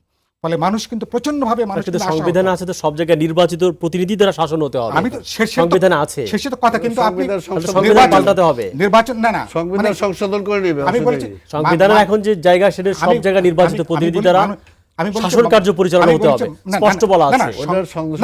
সংবিধান তো বলেছে কখন যে এটা গণতান্ত্রিক পরিবেশ থাকবে, সরকার গণতান্ত্রিক আচরণ করবে। সরকার যে গণতান্ত্রিক অধিকার ভোগ করছে, বিরোধী দল জনগণের জন্য একই অধিকারটা তারা কিন্তু নিশ্চিত করবেন তারা। এবং সরকার যদি হেরেও যান সেই ফলাফল মেনে নেবার মতন সরকারের রাজনৈতিক সদিচ্ছা কাজ করবে। এই ইলেকশনে সরকারের দল যদি হেরেও যেত, জাতীয় পর্যায়ে আওয়ামী লীগ কিন্তু তারা অনেক কিছু অর্জন করবে। কিন্তু আমার সন্ধান প্রোগ্রামে একজন বলেছেন যে ট্রাম্পের মতো এরকম আমেরিকার প্রেসিডেন্ট সেও তার পরাজয় মানতে পারে না। আমরা বাংলাদেশে কিভাবে আশা করি? আচ্ছা, সন্ধান প্রোগ্রামে এটাও কিন্তু বলেছে। আচ্ছা, এখন সেখানে পরাজয় মানা এত সহজ ব্যাপার না, পরাজয় মানতে পারেনি। এখন বলাটা সোজা। ট্রাম্পকে এখন ইমপিচমেন্টের সম্মুখীন হতে হচ্ছে দুর্ভাগ্যজনকভাবে। বাংলাদেশে এটা কাজের জন্য কাউকে আমরা এখন ইমপিচমেন্ট করার কোনো সুযোগ অবকাশটা এই মুহূর্তে আমাদের সামনে নাই। অনেক ধন্যবাদ আপনাকে। আবু আলম শহীদ ভাই কি আছেন? ইলেকশন কমিশনকে আজকে ইমপিচমেন্ট করাটা আজকে জরুরি ছিল। আজকে শহীদ ভাই যদি বলেন যে সাইফুল ভাই যে অভিযোগটা করেছেন যে বুথ কেন্দ্রের ভিতরে ভোটারদেরকে কোট আনকোট সাহায্য করা, এটা হেল্প আউট করা, তো এইটাকে আপনি কিভাবে দেখছেন? সাহায্য করা হচ্ছে তাকে? হ্যাঁ, এটা তো বেআইনি, এটা দেখার কিছু নাই। সাহায্য করা যাবে না, এটা বেআইনি এবং এটা দেখার কিছু নেই এবং এটা হতে পারে না। আমি সাইফুলের কথায় যদি একটু ফিরে যাই, যে ভোটের কি দরকার, সংবিধান সংশোধন করে এরকম করে দিলে, আমি এরকম কোনো প্রস্তাব দিতে চাই না। আমাদের সংবিধানে যেভাবে আছে আমাদের ভোটটা সেভাবে যে নির্বাচিত প্রতিনিধি দ্বারাই শাসন কার্য চালাতে হবে, এই থেকে আমরা সরে আসতে পারি না। আসলে গণতান্ত্রিক পদ্ধতিতে শাসন কাজ, যেমন এই যে আউট অফ ফ্রাস্ট্রেশন উনি বলেছেন কি না, ক্ষোভ থেকে, জনগণের হতাশার জায়গা থেকে, জনগণের অনাস্থার জায়গা থেকে, এটা এরকম যদি চলে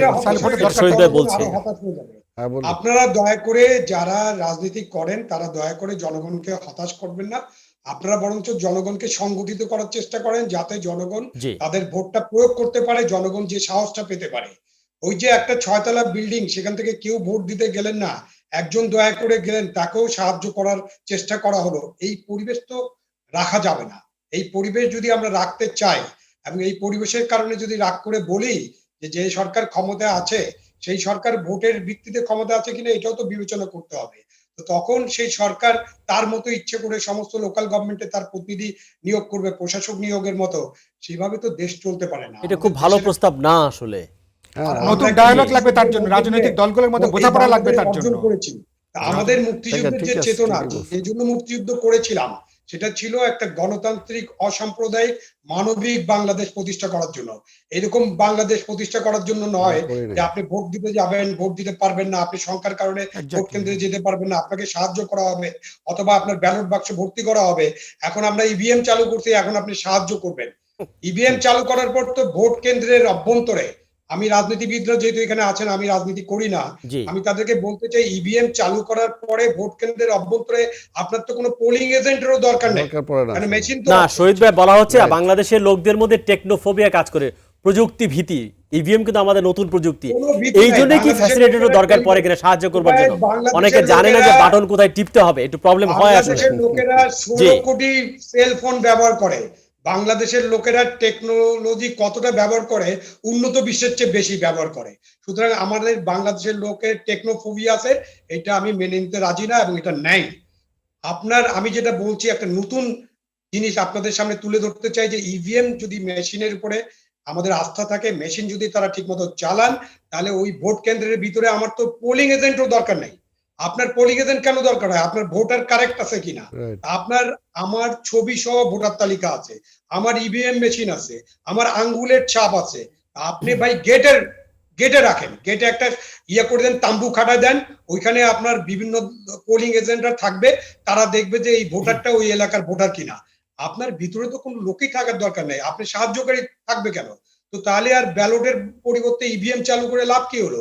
আপনার সমস্ত ছাপ আপনি দিবেন, আপনার সমস্ত কিছু পরীক্ষা নিরীক্ষা হবে, তারপর শেষ পর্যন্ত আপনাকে ভোটে সাহায্য করার নাম করে কোনো একটি ব্যক্তি প্রভাব খাটিয়ে ভোটটা অন্যদিকে দিবে, এইটা হতে না পারে না। শহীদ ভাই, আপনি কি জানেন আমাদের আমাদের যে যে বাটনটা আমরা টিপি এখনো বোধহয় বায়োমেট্রিক্স হয়নি, আমি যতদূর জানি বায়োমেট্রিক্স পর্যন্ত হয়নি, কিন্তু সেই জন্যই লাগে কিনা। বায়োমেট্রিক্স হলে কেবল আমার ছাপটা আমার বাটনই নিতে পারবে, বাটনের সঙ্গে বায়োমেট্রিক্স বোধহয় করা হয়নি, এটা বোধহয় কম্প্যাটেবল না, কম্প্যাটেবল না এখনো। রুবায়েত, বায়োমেট্রিক্স লাগে কোনো ক্ষেত্রে। আমাদের আঙ্গুলের ছাপ যখন ওয়ার্ক করে না তখন অন্য পদ্ধতি ব্যবহার করা হয়। আপনি যেটা বলেন খুব ভালো প্রস্তাব, সেই জন্য বোধহয় টোটাল ব্যাপারটা বোধহয় বায়োমেট্রিক্স করতে হবে। আমি যারা ভোটার, আমাদের সবগুলো বাটনের সঙ্গে না হলে ওই বাটন নিবেই না, বাটন এটা পুশ করাই যাবে না।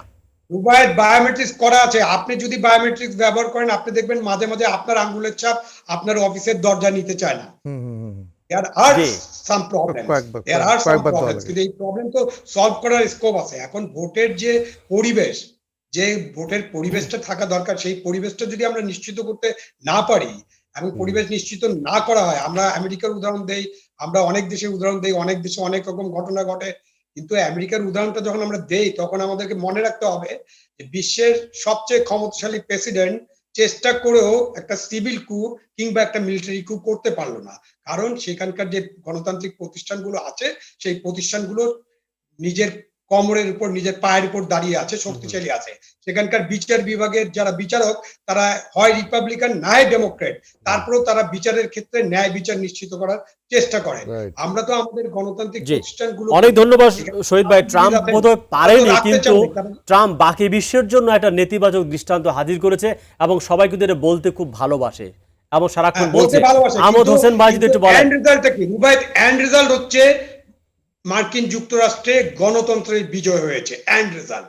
কিন্তু আমরা যখন আমাদের দেশের কথা চিন্তা করি তখন আমরা অতীতের কথা আলোচনা করতে যাই, এবং অতীত আলোচনা করলে আমাদের বিভিন্ন নির্বাচনের কথা আপাত গণতন্ত্রের শব্দটা বললে ভালো হয়। পুরো গণতন্ত্র আমেরিকা সেটা আমরা মানতে রাজি না, আপাত গণতন্ত্রের বিজয় হয়েছে, ভেতরে অনেক সমস্যা আছে। সাইফুল ভাই আরো ভালো বলতে পারবেন। আমোদ হোসেন ভাই যদি একটু বলেন, খোলাসা করেন যতক্ষণ আলোচনা হলো। এই যে বুথ কেন্দ্রে সাহায্য করার কথা বলা হচ্ছে, সাহায্যে দোষ কোথায়? আমাদের সাহায্য করে নাই। চট্টগ্রামের নির্বাচনের হিস্ট্রি, জি 5 বার ইলেকশন হয়েছে মেয়র, একবার বিএনপি পাস করেছে 2010 সালে, আর 4 বারই একটা নৌকা পাস করেছে। এক। 2 হচ্ছে চট্টগ্রামের জনগণ কেন ধানের শীষে ভোট দেবে? ধানের শীষে ভোট দিলে তার মেয়র কি কাজ করতে পারবে?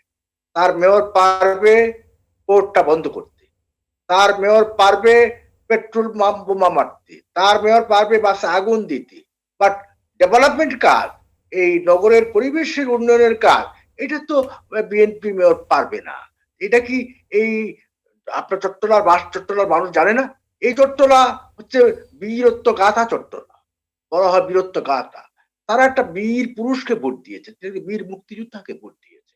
এখন আপনি যেটা বলছেন যে এই বীরত্ব গাথা ইতিহাস যে চট্টলার বীর চট্টলা, সেই বীর চট্টলা কি তাহলে কাপুরুষকে ভোট দিবে? তারা বীরকেই ভোট দিয়েছে, সঠিক সিদ্ধান্ত নিয়েছে। এখন আপনার উন্নয়ন করবেন, নৌকা মার্কা প্রাইম মিনিস্টার, নৌকা মার্কা ক্যাবিনেট, নৌকা মার্কা এমপি, নৌকা মার্কা দেশ চালাচ্ছে। চট্টগ্রাম বিচ্ছিন্ন ভাবে ধানের শীষে ভোট দিয়ে লাভটা কি হবে? চট্টগ্রামবাসী কি বুঝে না যে আমার উন্নয়ন দেখতে হবে, আমার ভালো জিনিস দেখতে হবে, আমার ডেভেলপমেন্ট দেখতে হবে, আমার চট্টগ্রামের ডেভেলপমেন্ট করতে হবে? এটা কি তারা বোঝে না? তারা বুঝে বলেই তারা কিন্তু নৌকায় ভোট দিয়েছে। আপনার অ্যাটেন্ডেন্স, হ্যাঁ উপস্থিতি কম ছিল, এটা অস্বীকার করবো কেন? এখন বিএনপির যে সমস্ত কথাবার্তা বলে, বিএনপি কি এখন ইলেকশনের পার্টি আছে? তিনি যে বললেন আপনার শাহ মোয়াজ্জেম, তাদের এখন ভাইস চেয়ারম্যান, তিনি একসময় আওয়ামী লীগের নেতাও ছিলেন, উনি মুশতাকের ক্যাবিনেটও ছিলেন। তিনি বললেন যে আমার নেত্রী যোগ্যতা নাই, আমার নেত্রীর লেখাপড়া নাই, অশিক্ষিত, উনি লিডারশিপ দিতে পারেন না। এটাকে আমি বলেছি? শাহ মোয়াজ্জেম বলেছে। আপনি পার্টির কয়জন সালাম ভাই আসছেন? সালাম ভাই আসছেন চিটাগাঙ্গে? আসেন নাই। কয়টা নেতা আসছেন চিটাগাঙ্গে? আসেন নাই। কয়টা কর্মী আসছে বিএনপি? বিএনপি কর্মী তো নাই, কর্মী সব শুয়ে পড়ছে, এখন ঘুমায় পড়ছে যে না এই নেতৃত্ব দিয়ে আমার চলবে না, এই নেতৃত্বের পিছিয়ে থেকে লাভ নাই। মির্জা ফখরুল বগুড়ায় সকালে বলে ভোট ঠিক মতো হচ্ছে, সন্ধ্যার পরে বলে উল্টা কথা। আর এই পার্টির স্থায়ী কমিটি একবার বলে পার্লামেন্টে যাব না, পরে আবার পার্লামেন্টে যায়। কাজে এই পার্টির বক্তব্যের কোনো ঠিক নাই, কাজে এই বক্তব্যের সাথে আমরা মিলাই। এই মেয়র সাহেব যে প্রার্থী ছিলেন, আপনার ডাক্তার সাহেব, তিনি 4 দিন আগে বলছেন ইলেকশন বর্জন করবেন। তো ইলেকশন যাওয়ার আগে যে বর্জন করে সেখানে ভোটাররা তাকে ভোট দিতে যাবে কেন? এই যে একজন ভোটার বললেন, তিনি সাহস করে গিয়েছেন, জানি কতটা সত্য কতটা অসত্য আমি নিরূপণ করতে যাব না, তিনি গিয়েছেন, তো তার ভোট তো কেউ দিতে পারে নাই। ইভিএম এ কারো ভোট কেউ দিতে পারে না। ইভিএম এ আপনার ভোট আপনার দেওয়ার সেখানে অনেক ধন্যবাদ আহমদ ভাই, আপনি থাকুন চট্টগ্রামে, আমরা আবারও যুক্ত করব। আরেকজন দর্শক যুক্ত হয়েছেন, তার ফোনটি নিয়ে আমরা আলোচনায় ফিরবো। প্রিয় দর্শক, কে বলছেন এবং কোথা থেকে বলছেন, প্রশ্নটি করুন। মুন্না মিয়া বলছি রংপুর থেকে। বলুন। ওই আওয়ামী লীগের অনেক নেতারাই বলে বিএনপির জনসমর্থন নেই, 80% আওয়ামী লীগ সমর্থন, ভোট কাস্ট হলো 40%, আওয়ামী লীগের বাকি 40% ভোট কোথায় গেল? যে এই উত্তর কেউ দিবেন কিনা, আহমদ ভাই কিংবা দারা ভাই? না, আওয়ামী লীগের লোক 40% ভোট পাইছে কথা বলা হয়নি। বলা হয়েছে ভোটারদের অধিকাংশ যারা গেছে তারা আওয়ামী লীগকে ভোট কাস্ট করেছে। আমাদের আমি কথা বলতে শোনেন, 80% মানুষ যদি বিএনপিকে সাপোর্ট করে, বিএনপির নেতারা এত ভীরু কাপুরুষ কেন? বুকে সাহস নাই কেন? এতটা সাহসী পার্টি তারা। আমি বলি, যার বুকে সাহস নাই তার দেশপ্রেম নাই, যার বুকে সাহস নাই সে গণবান্ধব নয়। কারণ বিএনপি নৈতিক ভাবে দুর্বল। প্রথম হচ্ছে বিএনপি কখনো ডেমোক্রেটিক প্রক্রিয়ায় জন্ম নেয়নি। বিএনপি রাতের অন্ধকারে ক্ষমতায় আসছিল। আহমদ ভাই অনেক ধন্যবাদ, আপনি আবার একটু পিছিয়ে বসেন, মাথা কাটা যাচ্ছে। চট্টগ্রাম থেকে সুজনের সম্পাদক আক্তার চৌধুরী, অ্যাডভোকেট চৌধুরী যদি একটু বলেন, উনি অনেকক্ষণ বলেননি। অ্যাডভোকেট চৌধুরী, আজকে নির্বাচনে যদি একটু বলেন আপনি, সুজনের সম্পাদক চট্টগ্রাম, আনমিউট করতে হবে আপনাকে, please carry on. Ahmad Hasan ভাই যেটা বললেন যে ভোট কেন বিএনপি কে দেবে, তারা তো উন্নয়ন করতে পারবে না, তাইলে পরোক্ষভাবে সাইফুল সাহেবের যে হতাশার কথা, যারা সরকারে থাকবে তাদেরই লোকজনকে জিতিয়ে দেওয়ার কথাটাকে উনি সমর্থন করে ফেলেন পরোক্ষভাবে বা প্রত্যক্ষভাবে। এখন বিষয়টি হচ্ছে, আমি যে কথাটা শুরু থেকে বলতে চাইছিলাম, আমরা ঘুরে ফিরে সেই জায়গায় অনেকে আসছি, সেটা হচ্ছে নির্বাচন সম্পর্কে যে অনীহা, অনাস্থা, আতঙ্ক, দিন শেষে চট্টগ্রামে সেটা আবার নতুন করে প্রমাণিত হলো। চট্টগ্রামে কোনো মানুষের যারা অ্যাক্টিভিস্ট না দলীয় সমর্থক হতে পারে, তাদের মধ্যে কোনো আগ্রহ আমরা পরিলক্ষিত করি নাই। এই যে অবস্থা, সেটা অশনি সংকেত বলেছি। সেই জায়গা থেকে উত্তরণের জন্য কি করা যায়, শুধুমাত্র বিএনপি আওয়ামী লীগ একে অপরের সমালোচনা শুনতে শুনতে আমরা কান ঝালাপালা হয়ে গেছে, তাদের বাহাস। এবং এমন না যে দেশটা তারা দুজনকে আমরা লিজ দিয়েছি, এমন তো না। এখানে 16-17 কোটি মানুষ আরো আছে। যখন একজনের বিরুদ্ধে অভিযোগ ওঠে, তারা অন্যজনকে বলে আওয়ামী লীগ ক্ষমতায় আছেন, দায়িত্বে আছেন, আওয়ামী লীগের সমালোচনা হবে। তারা বিএনপি কি করেছিল অতীতে নির্বাচনের কাজে, সেটা আমরা চলে যাই। এবং দুইজনের মধ্যে একটা বাহাস চলো, ডিউ রেসপেক্ট বলে, সেই জায়গাটায় কি আমরা থেকে যাব এই বৃত্তের মধ্যে, যে আমাদেরকে নির্বাচনী ব্যবস্থা, এই যে আমার ক্ষমতা দায়িত্ব হস্তান্তর বলি কিংবা প্রতিনিধি নির্বাচন বলি, সেটা এটা ছাড়া আর কোনো ব্যবস্থা নাই। সেই ব্যবস্থা একেবারে ভেঙে ফেলেছি। তাহলে ব্যবস্থা কি? এটা কি তাহলে কি রেভলিউশনের দিকে যাবে? এই জায়গাটায় আমরা যদি না করি, বাস্তবতা হচ্ছে এটাই, বিশ্বাস করলো কি করলো না, কিন্তু আমরা যে নির্মোহ নিরপেক্ষভাবে বলি, জানি যারা সরকারে আছে তারা স্বীকার করতে পারবেন না। এখানে বিএনপির ব্যর্থতাও চূড়ান্ত আছে, তারা কোনো ভোটারকে টানতে পারেন নাই। তারা মার খেতেন এই নির্বাচনে, তাদের যে এজেন্ট যাওয়া একেবারে যাই নাই এরকম ব্যাপার আছে। তাহলে নির্বাচনে যখন গিয়েছেন চেষ্টা করতেন, নাগরিকরা দেখতো, সেটাও তারা করেন নাই। তাদের যে সীমাহীন ব্যর্থতা, সীমাবদ্ধতা আজকে সারা দেশকে ভারসাম্যহীন করেছে, প্রশাসনকে ভারসাম্যহীন, আইন আদালত থেকে শুরু করে পুরোটাই ভারসাম্য করেছে। বিএনপির এই রাজনৈতিক কর্মসূচির ক্ষেত্রে তাদের যে অদূরদর্শিতা, দেউলিয়ত্ব কিংবা সাংগঠনিক যে সীমাবদ্ধতা, সেটা নিয়ে আমরা পুরো জাতি সাফার করছি, বিকল্প যেহেতু গড়ে উঠে নেই। সুতরাং এইরকম একটি পার্লামেন্ট এবং পার্লামেন্টের বাইরে শক্তিশালী বিরোধী দল না থাকলে যেটা হওয়ার সেটাই হয়েছে। প্রশাসন বলি, সরকার বলি, এটা অদম্য হয়ে যায় এবং আমি অত্যাচারী হয়ে যাই। সেটাই হচ্ছে আমাদের সেই জায়গাটা থেকে উত্তরণের কি পথ। অনেক ধন্যবাদ অ্যাডভোকেট চৌধুরী, আমি আপনার কাছে আবারও ফিরবো। আমি জাস্ট 1 মিনিট আবু আলম শহীদ ভাইকে দিতে চাই, এই কারণে আমার জানবার ইচ্ছা, যেহেতু আপনি স্থানীয় সরকারের সচিব ছিলেন এক সময়, সাবেক, একটা যদি বলা হচ্ছে যে যদি আওয়ামী লীগ ক্ষমতায় থাকে আর বিএনপির কেউ যদি মেয়র হয়ে কাজ করতে পারবে না, কিংবা বিএনপি ক্ষমতায় থাকলে আওয়ামী লীগের মেয়র, এর কোনো ব্যাখ্যা আছে কিনা? ব্যাপারটা কি এরকম যে কাজ করা যায় না? না, এটা একেবারে কোনো আইনগত কোনো কনফ্লিক্ট তৈরি হয় কিনা, এটা বোঝার জন্য আমরা। একেবারেই সত্য না যে সেন্ট্রালে যে দল ক্ষমতায় থাকবে সেই দলেরই মেয়র হতে হবে, না হলে কোনো কাজ করা যাবে না, এটা একেবারেই সত্য না। এবং আহমেদ হোসেন সাহেব যেটা বললেন, উনি নিজেই বললেন যে চট্টগ্রামে 4 বার আওয়ামী লীগ প্রার্থী বিজয়ী হয়েছেন, একবার মেয়র প্রার্থী বিজয়ী হয়েছিল বিএনপি, এবং 2010 সালে। 2010 সালে তো ক্ষমতায় ছিল প্রধানমন্ত্রী, তখন চট্টগ্রামের লোকেরা বিএনপি কে ভোট দিয়েছে। আবার যখন বেগম খালেদা জিয়া প্রধানমন্ত্রী ছিলেন তখন চট্টগ্রামের লোকেরা মহিউদ্দিন সাহেবকে ভোট দিয়েছে। ঢাকায় বেগম খালেদা জিয়া যখন প্রধানমন্ত্রী ছিলেন তখন ঢাকার মানুষেরা মেয়র হানিফকে ভোট দিয়েছে। সুতরাং কেন বিরোধী দলকে ভোট দিবে, এটা যে উনি বললেন একটা ঢালাও হবে, এটা মনে হয় কারেক্ট না। আহমদ হোসেন ভাই কি বলবেন এর ব্যাখ্যা দিবেন কিনা 30 সেকেন্ডে? যে সেন্ট্রালে যে গভর্নমেন্ট থাকবে মেয়র তার সেই দলেরই হতে হবে, নইলে কাজ করা যাবে না, এটা ভুল বার্তা যেতে পারে আমাদের অনুষ্ঠান থেকে। সেটা যদি হয় তাহলে সাইফুল ভাইয়ের বক্তব্যই ঠিক, তাহলে একরকম করে ফেললেই হয়, তাহলে আলাদা দরকার পড়ছে না। আমাদের আইন, আমাদের আহমদ হোসেন যদি বলেন এর কোনো ব্যাখ্যা আছে কিনা, কেন কাজ করতে পারবে না অন্য দল গেলে? না, আমার কথা বলতে দিবেন? একটু বলেন। সেন্ট্রাল গভর্নমেন্টের সহযোগিতা ছাড়া, ফান্ডিং ছাড়া ডেভেলপমেন্ট হবে কিভাবে? কিভাবে হয়? এই আপনি ন্যাশনাল গভর্নমেন্টের দায়িত্ব মুখ্যমন্ত্রী বলছেন দলের মেয়র থাকবে সেই মেয়রকে সেন্ট্রাল গভর্নমেন্ট আমার ফান্ড কমিয়ে দিচ্ছে, সেন্ট্রাল গভর্নমেন্টের সহযোগিতা মাস্ট। সেন্ট্রাল গভর্নমেন্টের সহযোগিতা ছাড়া স্থানীয় সরকার ভালোভাবে চলতে পারবে না, পরিষ্কার।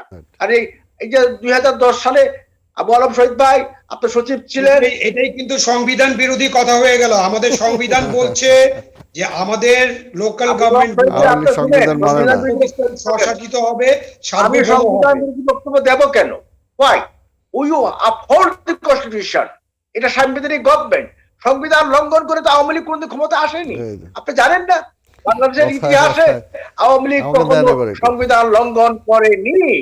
বিএনপি সংবিধান লঙ্ঘন করেছে, সংবিধান ভায়োলেট করে ক্ষমতা এসেছে। আওয়ামী লীগ সন্ত্রাসী ভাবে পাওয়ার টেক ওভার করেনি, মিডনাইট পাওয়ার টেক। জি, আমরা আলোচনা অন্যদিকে চলে যাচ্ছে। সালাম ভাই যদি বলেন। না, এটা হলো আহমদ ভাই যে ক্ষমতা, আচ্ছা সাইফুল ভাই একটু বলতে চাই, 1 মিনিট বলেন। হ্যাঁ, আহমেদ হোসেন ভাই যে কথাটা বললেন, জি, যে সরকার দলীয় যদি মেয়ররা না থাকে তাহলে উন্নয়নের কাজ হয় না, কাজ করা যায় না, ফান্ডিং দেওয়া যাবে না। যে কথা বললেন, তাহলে কিন্তু এটা কিন্তু আরেকটা কিন্তু বিকল্প ভাবা যেতে পারে। শুধুমাত্র সরকার দলীয় প্রার্থীরাই নির্বাচনে অংশগ্রহণ করতে পারবে, জনগণ সরকার দলীয় প্রার্থীদের থেকে একজনকে বাছাই করে নেবে। এটা বিদ্যমান আইন, বিদ্যমান সংবিধান, আমাদের স্থানীয় সরকারের যে ধারণা, এটা পুরোপুরি তার একেবারেই পরিপন্থী। এটা আহমেদ হোসেন ভাই যেটা বললেন, স্থানীয় সরকারের যে আইডিয়া, এই আইডিয়ার আহমেদ হোসেন ভাইয়ের আইডিয়া এটা একেবারেই স্ববিরোধী। এটা স্থানীয় মানে বাড়ির পাশে সরকার আসবে, জনগণ তার নিজেরা তার প্রতিনিধিকে সে নির্বাচন করবে, যাকে সকালবেলা সে তার বাড়ির সামনে সে পাবে। সুতরাং সেই জায়গা থেকে স্থানীয় সরকার কোন দলের চেয়ারম্যান মেম্বার হলো, কেন্দ্রীয় সরকারের সেটা দেখবার কথা। তিনি বলছেন যে ফান্ডিং এর সমস্যা। না, ফান্ডিং তার মানে এটা সেন্ট্রাল গভর্নমেন্ট সাপোর্ট লাগবে, এটা বলছেন। না, রাষ্ট্রকে যখন আপনি দলীয় বিবেচনা করেন, স্থানীয় সরকারকে যখন আপনি দলীয় প্রতিষ্ঠান বিবেচনা করেন, তখন আহমেদ হোসেন ভাইয়ের এই দৃষ্টিভঙ্গি তখন কাজ করে। যদি এটা সত্যি সত্যি যদি জনগণের কাছে আপনি সেবা পৌঁছাতে চান, যে কোনো দলের, আমার বিরোধী প্রার্থীরাও যদি আসে, এমনকি এই যে পিএম যখন বর্তমান শেখ হাসিনা যখন প্রধানমন্ত্রী, তখন সেখানে বিএনপির মেয়র আমরা দেখেছি। খালেদা জিয়া যখন প্রধানমন্ত্রী, তখন আওয়ামী লীগের মেয়র আমরা দেখেছি। স্বাভাবিকভাবে তাদের কিন্তু কাজ করবার ক্ষেত্রে বড় ধরনের কিন্তু সমস্যা কিন্তু হয়নি, খুব বড় ধরনের কোনো সমস্যা হয়নি। দিন পাল্টে গেছে, আমি বলেছি যে দিন পাল্টে গেছে কিনা, জনকল্যাণ যদি লক্ষ্য হয়, জনকল্যাণ যদি লক্ষ্য হয়, জনকল্যাণ লক্ষ্য হলে এটা কোনো সমস্যা হবে না। আমার যেটা মনে হয়, আমাকে বর্তমান রাজনৈতিক প্রেক্ষাপটের একটা বিশ্লেষণ করেছে, কিন্তু সংবিধানে আসলে এটা বলা আছে যে সেন্ট্রাল গভর্নমেন্ট মানে আমাদের সরকার, স্থানীয় সরকারগুলো যে কে কোন প্রতিনিধি আসবে তার যে নিয়মিত তার যে বরাদ্দ, সেই নিয়মিত বরাদ্দ নিশ্চয়ই সেখানে যাবে এবং দলীয় বিবেচনায় হবে না। না, দলীয় বিবেচনা সরকারে থাকলে যেটা হয় সেটা হলো যে একটু অ্যাডভান্টেজ তো পাওয়াই যায়, সবাই পায়। জি, সেজন্য সালাম ভাই, সরকারি এখন দলের আপনি থাকলে আমি ডেভেলপমেন্টটা বলতেছি- বেশি করা সম্ভব হয়, এই জন্য আমি বলতে পারি। বলতেছি আহমদ ভাই রাইট, উনি তো সাপোর্ট বলতেছেন, করছে। হ্যাঁ উনি তো বলতেছেন যেটা আমরা সেন্ট্রাল গভর্নমেন্টে থাকলে আমরা এটা দিব না। তো উনি বলতেছেন আপনারা জোর করে ওনাকে কেন এটা উল্টাই না, না, উনি দেব না কথা বলেনি। আমাকে বলতে দেন। উনি বারবার বলছেন, আবু আলম সাহেব যখন ব্যাখ্যা দিলেন যে আপনি কনস্টিটিউশন বিরোধী বলতেছেন, তখন উনি নিয়ে গেল যে কনস্টিটিউশনের বিরুদ্ধে কখনো আওয়ামী লীগ যায় নাই, সবসময় বিএনপি গেছে। কনস্টিটিউশনটা স্বাধীনতার পরে কারা কনস্টিটিউশনটারে ভাঙলো? বিএনপি তো ভাঙে নাই, তাই না? তো কাজে এগুলো বইরা আসলে আমরা যেটা বলি যে আওয়ামী লীগ ক্ষমতায় থাকবে আর জনগণের অধিকার প্রতিষ্ঠিত হবে, এটা কখনো হইতে পারে না। এটা তো আজকে লোকাল গভর্নমেন্টটাকে তো তারা এই কারণে শোনেন, লোকাল গভর্নমেন্টে আগে কোনো মার্কা ছিল না, এই মার্কাটাই না ওনারা এমনকি ওসি সাহেব বলে আমি প্রধানমন্ত্রীর মার্কারে আমি হারামু, আমার চাকরি থাকবে। অর্থাৎ এইটাকে তারা মানে এটাকে সুকৌশলে এটাকে তারা সেই পর্যায়ে নিয়ে গেছে। তো এটা তো আমরা বলি যে আসলে আওয়ামী লীগকে বোঝা উচিত যে এটা একটা ডেমোক্রেটিক প্রসেস, তাকে কনস্টিটিউশন করতে বলতেছে, কনস্টিটিউশন ওনারা ভাঙে নেই। আর ওনার কথা দিয়ে মানে ওই সচিব সাবেক সচিব বলতেছে যে আপনি কনস্টিটিউশন বিরোধী কথা বলতেছেন। কারণ আমরা তো দেখছি যে যখন আওয়ামী লীগ ক্ষমতায় থাকে তখন তারা এগুলো কিছু মানে না। আজকে বিএনপির কথা বলে, এই আওয়ামী লীগ যতবার ক্ষমতায় আসছে ততবার সব বিরোধী রাজনৈতিক দলকে একদম নস্যাৎ করে দিছে। কোনোবারই কোনো না, ভাই, আমাকে বলতে দেন ভাই, দাঁড়া ভাই, আমি সালাম ভাই, এভাবে আপনাকে বললে- ডিস্টার্ব করি নাই। না ডিস্টার্ব। আপনারা স্বাধীনতার পরে জাসদ অফিসে কারা আগুন লাগাইছে? না, বিএনপি ক্ষমতায় কারা এসে আগুন লাগাইছে? 26,000 নেতা কর্মীকে কারা হত্যা কারা করেছে। কারা ভাঙছে? ভাই, এখন আমাদের এখন 26,000 শোনেন, নেতা কর্মীকে এখনো হত্যা তাই। করেছে। 2004 আপনাদের যে কেলেঙ্কারি করেছে সারা জীবনে বুঝবে না। শোনেন, আপনারা যে কেলেঙ্কারি করছেন, আপনারা সেই কেলেঙ্কারি জীবনে 2004 সালে সরকার রাজনীতি 21শে আগস্ট আপনারা কায়েম করছেন। কাজে বঙ্গবন্ধু উল্টা নেতাদেরকে আরে হত্যা বঙ্গবন্ধু করেছে। বলেন, বঙ্গবন্ধু তো আপনারা মানছেন। খন্দকার মোস্তাক কে? বিএনপি যুদ্ধ অপরাধীকে খন্দকার প্রশাসন মোস্তাক কে? দিয়েছে। খন্দকার মোস্তাক বিএনপি মারছে, ওইটার দিকে না killing, তাকায় খালি killing, জিয়া killing। জিয়া। খন্দকার মোস্তাকের নাম নেয় না ওনারা একবার, যে খন্দকার না, মোস্তাক ভাই না। খন্দকার জিয়া, খন্দকার খন্দকার মোস্তাক মোস্তাক আছেই, এবং জিয়া হচ্ছে রূপকার। শফিউল্লাহ সেনাবাহিনী প্রধান, ওনার নাম আসে না। ওই খালি জিয়া। সব এবং কিছু রাজাকারদেরকে খালি জিয়া। প্রোটেকশন দেওয়ার জন্য আওয়ামী লীগ ক্ষমতা আসে নাই। রাজাকার তন্ত্র তৈরি করার জন্য আওয়ামী লীগ ওনারা ক্ষমতা মনে আসে করেন নাই। দেশটা ওনাদের বাংলাদেশে পৈতৃক তন্ত্র সম্পত্তি। আছে, রাজাকার তন্ত্র নাই। রাজাকার তন্ত্র আজকে কবরস্থ হয়ে গেছে। বিএনপি চায় আবার রাজাকার তন্ত্র আনার জন্য, আবার জামাতকে আবার ক্ষমতা আনার জন্য। বাংলাদেশে রাজাকার তন্ত্র, জামাত আর ক্ষমতা আসবে না। শেখ হাসিনা না তা তো আপনারা সেই ব্যবস্থা করে ফেলতেছেন তো। জনগণের ভোটে শোনে, জনগণের ভোটে সরকার আসবে না, এটা তো আপনারা নিশ্চিত করছেন। লঙ্ঘন করিনি। এটা তো অসুবিধা কে? নেই। সংবিধান লঙ্ঘন করে কে ক্ষমতা এসেছিল? আপনার নেতা জিয়াউর রহমান সামরিক ফরমান জারি করে দেশ চালিয়েছে কে? খন্দকার আপনার মোস্তাক কে? নেতা জিয়াউর খন্দকার রহমান। মোস্তাক কে? খন্দকার মোস্তাক আপনার ডেমোক্রেসিকে না, হত্যা খন্দকার করছে মোস্তাক কে? সেটা বলেন। আপনার নেতা জিয়াউর রহমান। খন্দকার উনি মোস্তাক কে ছিল? খুনি জিয়া, খন্দকার মোস্তাক কে এক ছিল? এই যে উনি বলেন। মুস্তাক খুনি জিয়া, খন্দকার এক মোস্তাক কে ছিল? সেটা বলেন। বাংলাদেশকে ধ্বংস করার জন্য মুক্তিযুদ্ধের চেতনাকে খন্দকার kill মোস্তাক কে ছিল?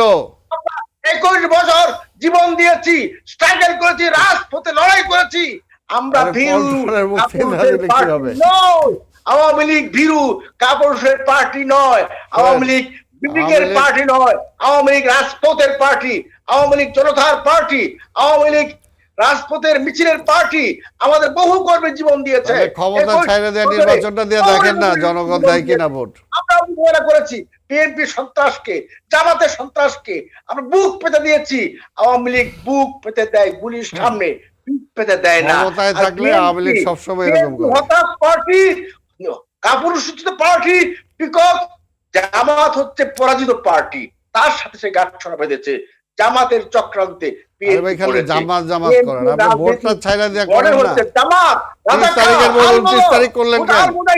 পতাকা দিয়েছে, গোলাবাজারকে নাগরিকত্ব দিয়েছে। গোলাবাজারের BNP নাগরিকত্ব কে দিছে? বাংলাদেশের গোলাবাজারের নাগরিকত্ব বিএনপি দেয় নাই। আমরা শেখ হাসিনা প্রধানমন্ত্রী হওয়ার পরে রাষ্ট্রকে রিফেয়ার করছেন। আমাদের দায়িত্ব কি আবার জামাত আর বিএনপি ক্ষমতা আনার জন্য? আপনার দায়িত্ব তো না, সরকারের জোর it is করে not থাকা my না। duty. It is not my duty. We may die. আমি মরে যেতে পারি। বিএনপি জামাতকে বাংলাদেশ রাষ্ট্রীয় ক্ষমতা আনার জন্য এটা রাষ্ট্রীয় আমার দায়িত্ব ক্ষমতা, নয়। রাষ্ট্রীয় এটা অনেক ক্ষমতা অনেক আমার ধন্যবাদ। দল। সালাম ভাই যদি আর এখন ছেড়ে দেন, তাহলে বিএনপি সাইফুল অন্য না, দিকে না, যাবে। রাষ্ট্রীয় ক্ষমতা না। আনার ওনারা কারা? জি। জি, রাষ্ট্রীয় আমি- ক্ষমতায় আনার আপনি কে? না না প্লিজ। আমি না, জনগণ। তো জনগণের ছেড়ে দেন, জনগণের ছেড়ে দেন, জনগণের কাছে ছেড়ে দেন।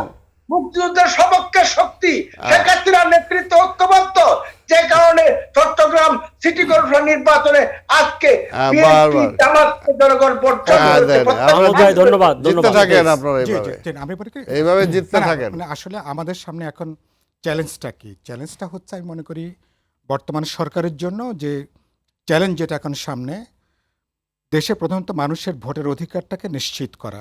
এ ব্যাপারে নিশ্চয়ই আমার আওয়ামী লীগের বন্ধুরা তারাও নিশ্চয়ই একমত হবেন যে আমরা মানুষের ভোটাধিকারের ব্যাপারে মানুষের যে ক্ষোভ আছে, বিক্ষোভ আছে, মানুষ 14 সালে মানুষ একবার দিতে পারে নাই, 18 সালে মানুষ আরেকবার প্রতারিত হয়েছে। আজকে চট্টগ্রাম সিটি কর্পোরেশনের মানুষ ভয় ভীতি আতঙ্কের জন্য আজকেও কিন্তু একটা বিশাল অংশ আজকে তারা ভোট কেন্দ্রে যায়নি। তাহলে আমি সরকার হিসেবে আমার দায়িত্বটা কি?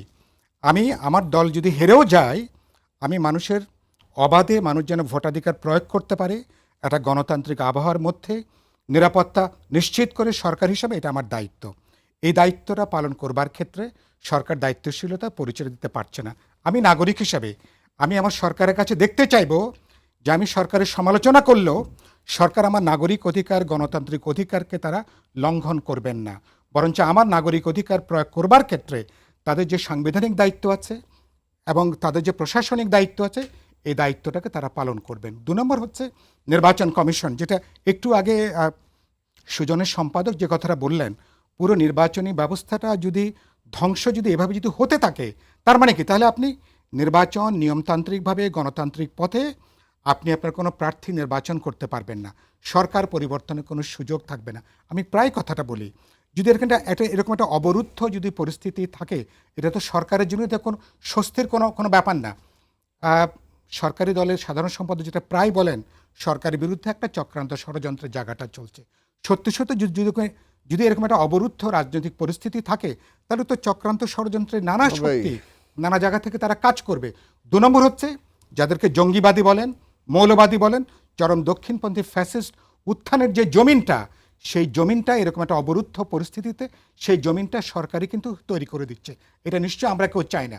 সরকার যদি না চান, আমি খুব পরিষ্কার করে বলতে চাই, যেটা বললেন তাহলে কি হবে, আমি আগে যে কথা বলেছি সেটা মানুষের হতাশার জায়গা থেকে বলেছি। এই সংকট কাটিয়ে ওঠার জন্য আমি আগেও কথাটা বলেছি, আপনার অনুষ্ঠানে বলেছি, বিরোধী দলকে আস্থায় নেওয়া দরকার, জনগণকে আস্থায় নেওয়া দরকার। এবং আস্থা নেওয়ার এই চট্টগ্রাম নির্বাচনে আমি যদি ধরেও নিই, সরকার দলে যদি এতই জনপ্রিয়তা, একটা অবাধ শান্তিপূর্ণ নির্বাচনের মধ্য দিয়ে সরকারি দল যদি আসতো, নিশ্চয়ই মানুষ এটাকে স্বাগত জানাতো, নিশ্চয়ই সে ব্যাপারে আমাদের কোনো আপত্তি নাই এটার জন্য। কিন্তু এটা মেসেজটা গেল কি, এরপরে মার্চ মাস থেকে ইউনিয়ন পরিষদের নির্বাচন হবে। চট্টগ্রামের এই নির্বাচন যদি একটা উদাহরণ হয়ে থাকে, তাহলে মানুষের আরো কিন্তু ভোটে বিমুখ, অনাস্থা, হতাশার জায়গাটা বাড়বে। এই জায়গাটা উত্তরণ করা দরকার। বাংলাদেশকে গণতন্ত্রের পথে আজকে হাঁটা দরকার। সরকারকে সুস্পষ্ট রাজনৈতিক সিদ্ধান্ত নিয়ে রাজনৈতিক আচরণ করা দরকার এবং সেই পথে আজকে যাওয়া দরকার। অনেক ধন্যবাদ। আমি একটু যাবো আবুল শহীদ ভাই। একটা হচ্ছে নির্বাচন তো হয়েই গেল, নির্বাচিত হয়ে যাচ্ছেন, তো নির্বাচিত হওয়ার পরে যে সার্ভিস ডেলিভারি, জনগণের যে নাগরিক সুবিধা, তাদের গ্যাস, বিদ্যুৎ, পানি, এবং জানেন চট্টগ্রামের এই সমস্ত মেয়রই কথা দিতেন জলাবদ্ধতা দূর হবে, জলাবদ্ধতা এখনো দূর হয় নাই। শহীদ ভাই যদি একটু বলেন যে সার্ভিস ডেলিভারি ব্যাপারে কতটা পারঙ্গম হবেন এই মেয়র যারা, কাউন্সিলর যারা হচ্ছেন, সব মিলিয়ে সেবা দেওয়া, নাগরিক সেবা। প্রথমত জনগণের ভোটে নির্বাচিত যারা হন, তাদের যে সাহস, শক্তি এবং তারা যেভাবে জনগণের সেবা করেন, সেটা জনগণের ভোট ছাড়া যদি কেউ নির্বাচিত হয়ে যান, সেই সেবাটা তার কাছে আপনি পাবেন না, কারণ তখন জনগণের প্রতি তাদের দায়বদ্ধতা থাকে না। এখানে আমরা যদি দেখি যে জনগণের ভোটে উনি নির্বাচিত হয়েছেন, ওনার যে দায়বদ্ধতা থাকবে, সেই দায়বদ্ধতা অনুযায়ী উনি যদি কাজ করেন, অবশ্যই কাজ করতে পারবেন। যেটা আহমেদ হোসেন সাহেব বললেন যে সেন্ট্রাল গভর্নমেন্ট তার দলের প্রার্থী যেহেতু মেয়র হচ্ছেন, তাকে অনেক সহায়তা করবেন, সেই সহায়তার কারণে উনি হয়তো অনেক সেবা দিতে পারবেন। কিন্তু ফাইনাল কাউন্টটা হবে উনি জনগণের কাছে কতটা দায়বদ্ধ। জনগণের কাছে দায়বদ্ধ থাকলেই উনি জনগণের জন্য কাজ করবেন। আহমদ ভাই যদি বলেন লাস্ট 1 মিনিটে, এই যে নগরীর জলাবদ্ধতাটা বড় সমস্যা চট্টগ্রামে, নাগরিক সুবিধা কতটা আসবে বলে মনে হয়? মানুষ তো ভোট দিল, নির্বাচিত হয়ে গেল, মেয়র তার নির্বাচনী ইশতেহারে বলেছে। জি, একদম। এই জন্যই তো সরকারের সহযোগিতা দরকার, এই জন্য সেন্ট্রাল গভর্নমেন্টের সহযোগিতা দরকার। এই ডেভেলপমেন্ট কাজগুলো আমাদের মেয়র করতে পারবে, সেটা উনি ওয়াদা করেছেন। আর উন্নয়নের শেষ নাই, আমেরিকা তো অনেক উন্নত দেশ, তারপরে তার উন্নয়নের শেষ নাই। আমাদের দেশের উন্নয়নের শেষ নাই। চট্টগ্রাম সিটি বদলে গেছে, আপনি আসুন দেখে যান। চট্টগ্রাম সিটি আজ থেকে 10 বছর আগে যে জায়গায় ছিল, চট্টগ্রাম সিটি সেই জায়গায় না, নাই। কিন্তু যে জলাবদ্ধতার কথা সবাই বলছে, এই মেয়রও বলছেন দূর হচ্ছে না তো হ্যাঁ, আসলে। চট্টগ্রামের জলাবদ্ধতা সমস্যা। নিরসনের জন্য আমাদের মেয়র প্রতিশ্রুতিবদ্ধ। ইনশাআল্লাহ এই 5 বছরে না, এটা আগের মেয়রও ছিলেন, কিন্তু জলাবদ্ধতা দূর হয় না। আজম নাসিরেরও প্রধান কমিটমেন্ট ছিল জলাবদ্ধতা দূর হবে, হয়নি। পারবে, আমরা আশাবাদী, উনি কমিটেড। আমরা সেন্ট্রাল গভর্নমেন্ট থেকে সাহায্য করব, তিনি সেটা পারবেন। জি, সালাম ভাই যদি বলেন কতটা আশাবাদী সার্ভিস ডেলিভারির ব্যাপারে। ওই যে আবু আলম সাহেব তো বললোই জি, যে একটা নির্বাচন, এই মেইন যে সেন্ট্রাল গভর্নমেন্ট, ওরাই তো নির্বাচিত না, তাদেরই তো পিপুলের উপরে কনফিডেন্স নাই। আর এইভাবে ভোট জোর করে নিয়ে যায়, ওই মেয়রের কনফিডেন্স কত? বলছে ফান্ডিং দেওয়া হবে সেন্ট্রাল থেকে, ফান্ডিং তো দিবেই। আমরা তো দেখছি যে আওয়ামী লীগের একটা জেলার বা একটা ওয়ার্ডের নেতাদের ওই তুললে, খাটের মানে লেপ তুললে ওইটা নিচে কোটি কোটি টাকা পাওয়া যায়। ফান্ড তো যাই, আজকে মেগা প্রজেক্ট, মেগা চুরি, সেগুলো তো আছেই, তাই না? তো ফান্ড তো আজকে সেখানে তো যেগুলো হচ্ছে, দেশের উন্নয়ন যতটুকু না হোক, আওয়ামী লীগের তো উন্নয়ন হচ্ছেই, সেটা তো হবেই। এটা আসলে যেটা হলো যে আহমদ ভাই আজকে এত ফেরোসাস হয়ে গেলেন, একদম রাগের চোটে কথাটা বলতেছি। আস্তে আস্তে বলতে দেন আহমদ ভাই। আজকে যেটা কথাটা হলো, শোনেন, কথাটা হলো যে আপনারা যদি গণতন্ত্রের কথাই বলেন, তাহলে গণতন্ত্র আমরা সবাই বলতেছি। আজকে 5 জন দর্শক বলল, আপনি টোটালটাকে উড়াই দিলেন। বলতে তো পারেন যে হ্যাঁ ঠিক আছে, তাহলে কিছু কিছু হইতে পারে। আপনাকে উড়াই দিলেন। 5 জন চিটাগাংয়ের দর্শক বলল, আমরা এখানে যে কয়জন আছি, লোকাল গভর্নমেন্টের সাবেক সচিবও বলল যে এটা কোনোভাবে আপনি ঠিক মতো কথা বলতেছেন না। কারণ এটা হলো সেন্ট্রাল, যেই পাবলিক ভোটে যে নির্বাচিত হয়ে আসবে, সেন্ট্রাল গভর্নমেন্টের দায়িত্ব তাকে প্যাট্রোনাইজ করা। কিন্তু আপনি বলতেছেন যে না, ওই দলীয় মেয়র যদি না হয়, দলীয় চেয়ারম্যান যদি না হয়, তাহলে উন্নয়ন ব্যাহত হবে। অর্থাৎ এটা তার মানে কি, ইনডাইরেক্টলি আপনি বলেই দিতেছেন, যেটা সাইফুল ভাই যেটা বলতেছে, যে তাইলে নির্বাচনই দরকার নাই, এবং নির্বাচন দরকার নাই। এটা তো তারা ওই মার্কা চেঞ্জ করে অলরেডি এটা বুঝাই দিছে। হ্যাঁ, গুড পয়েন্ট। আমি আহমদ ভাই বলতে দেন। আরে আপনি তো বলতে দেন। শোনেন আহমদ ভাই, প্লিজ আহমদ ভাই বলতে দেন। বামপন্থীরা জামাতপন্থী হয়ে গেছে। আরে এই যে ভাই, এইভাবে আপনি এটা তো ক্ষমতাই দেখাইতেছেন। আপনি এত ক্ষমতা দেখেন না, যদি দাঁড়াতে পারতো খুশি হতাম। এত ক্ষমতা দেখেন না আহমদ ভাই। আচ্ছা আহমেদ ভাই, আপনারা এইভাবে যেভাবে আপনি বলতেছেন, এটা তো ক্ষমতা দেখায় বলতেছেন আপনি। কাদেরকে কোলে পিঠে নিয়েছেন বলতে দেন, কাদেরকে কোলে পিঠে বলতে দেন না, আমি একবার পাওয়ারে ছিলাম না। বলতে দেন, তাহলে বলতে দেন না। আপনার তো বিএনপি সহ পাওয়ার ছিলেন, আমি একবার পাওয়ার ছিলাম। আমি পাওয়ারফুল ম্যান নই, আমি পাওয়ার দেখাই না সালাম ভাই। তাহলে আসতে বলেন, একদম শেষ পর্যায়ে বলতে দেন। বলতে দেন না কেন? একটু সালাম ভাই প্লিজ, লাস্ট 1 মিনিট। যেটা আমি বললাম, নির্বাচিত তো হবেই। না প্লিজ, নির্বাচিত হওয়ার পরে সার্ভিস ডেলিভারির যে ব্যাপারটা, এটা নির্ভর করবে যে আমাদের সরকার তো সবসময় সার্ভিস ডেলিভারির জন্য, তার সিটি কর্পোরেশন বলেন, ইউনিয়ন পরিষদ বলেন, তাদের জন্য একটা সংবিধিবদ্ধ একটা পরিক্রমার মধ্যে দিয়ে তাদের নিয়মকানুন কিন্তু রয়েছে। সেই নিয়মকানুন অনুযায়ী সরকার থেকে একটা সহযোগিতা সবসময় যাবে। ওখানে কে চেয়ারম্যান, কে মেম্বার, কোন দলের মেম্বার, এটা কিন্তু স্থানীয় সরকার দেখবে না। অনেক ধন্যবাদ আপনাদের 6 জনকে আসবার জন্য, কথা বলবার জন্য। প্রিয় দর্শক, আপনাদেরকে ধন্যবাদ। আনোয়ার ইস্পাত নিবেদিত বিশেষ আলোচনা অনুষ্ঠান গোল টিভি আজ এ পর্যন্ত। আগামী সপ্তাহে আবারও আসবো। সবাই ভালো থাকুন, সুস্থ থাকুন, সামাজিক দূরত্ব বজায় রাখুন, স্বাস্থ্যবিধি মেনে চলুন, এবং আমি যেভাবে মাস্ক ব্যবহার করি সেভাবে মাস্ক ব্যবহার করুন।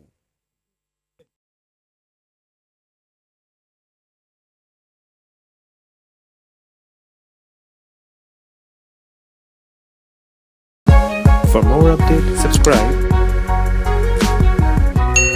and press the bell icon on YouTube app and never miss another update.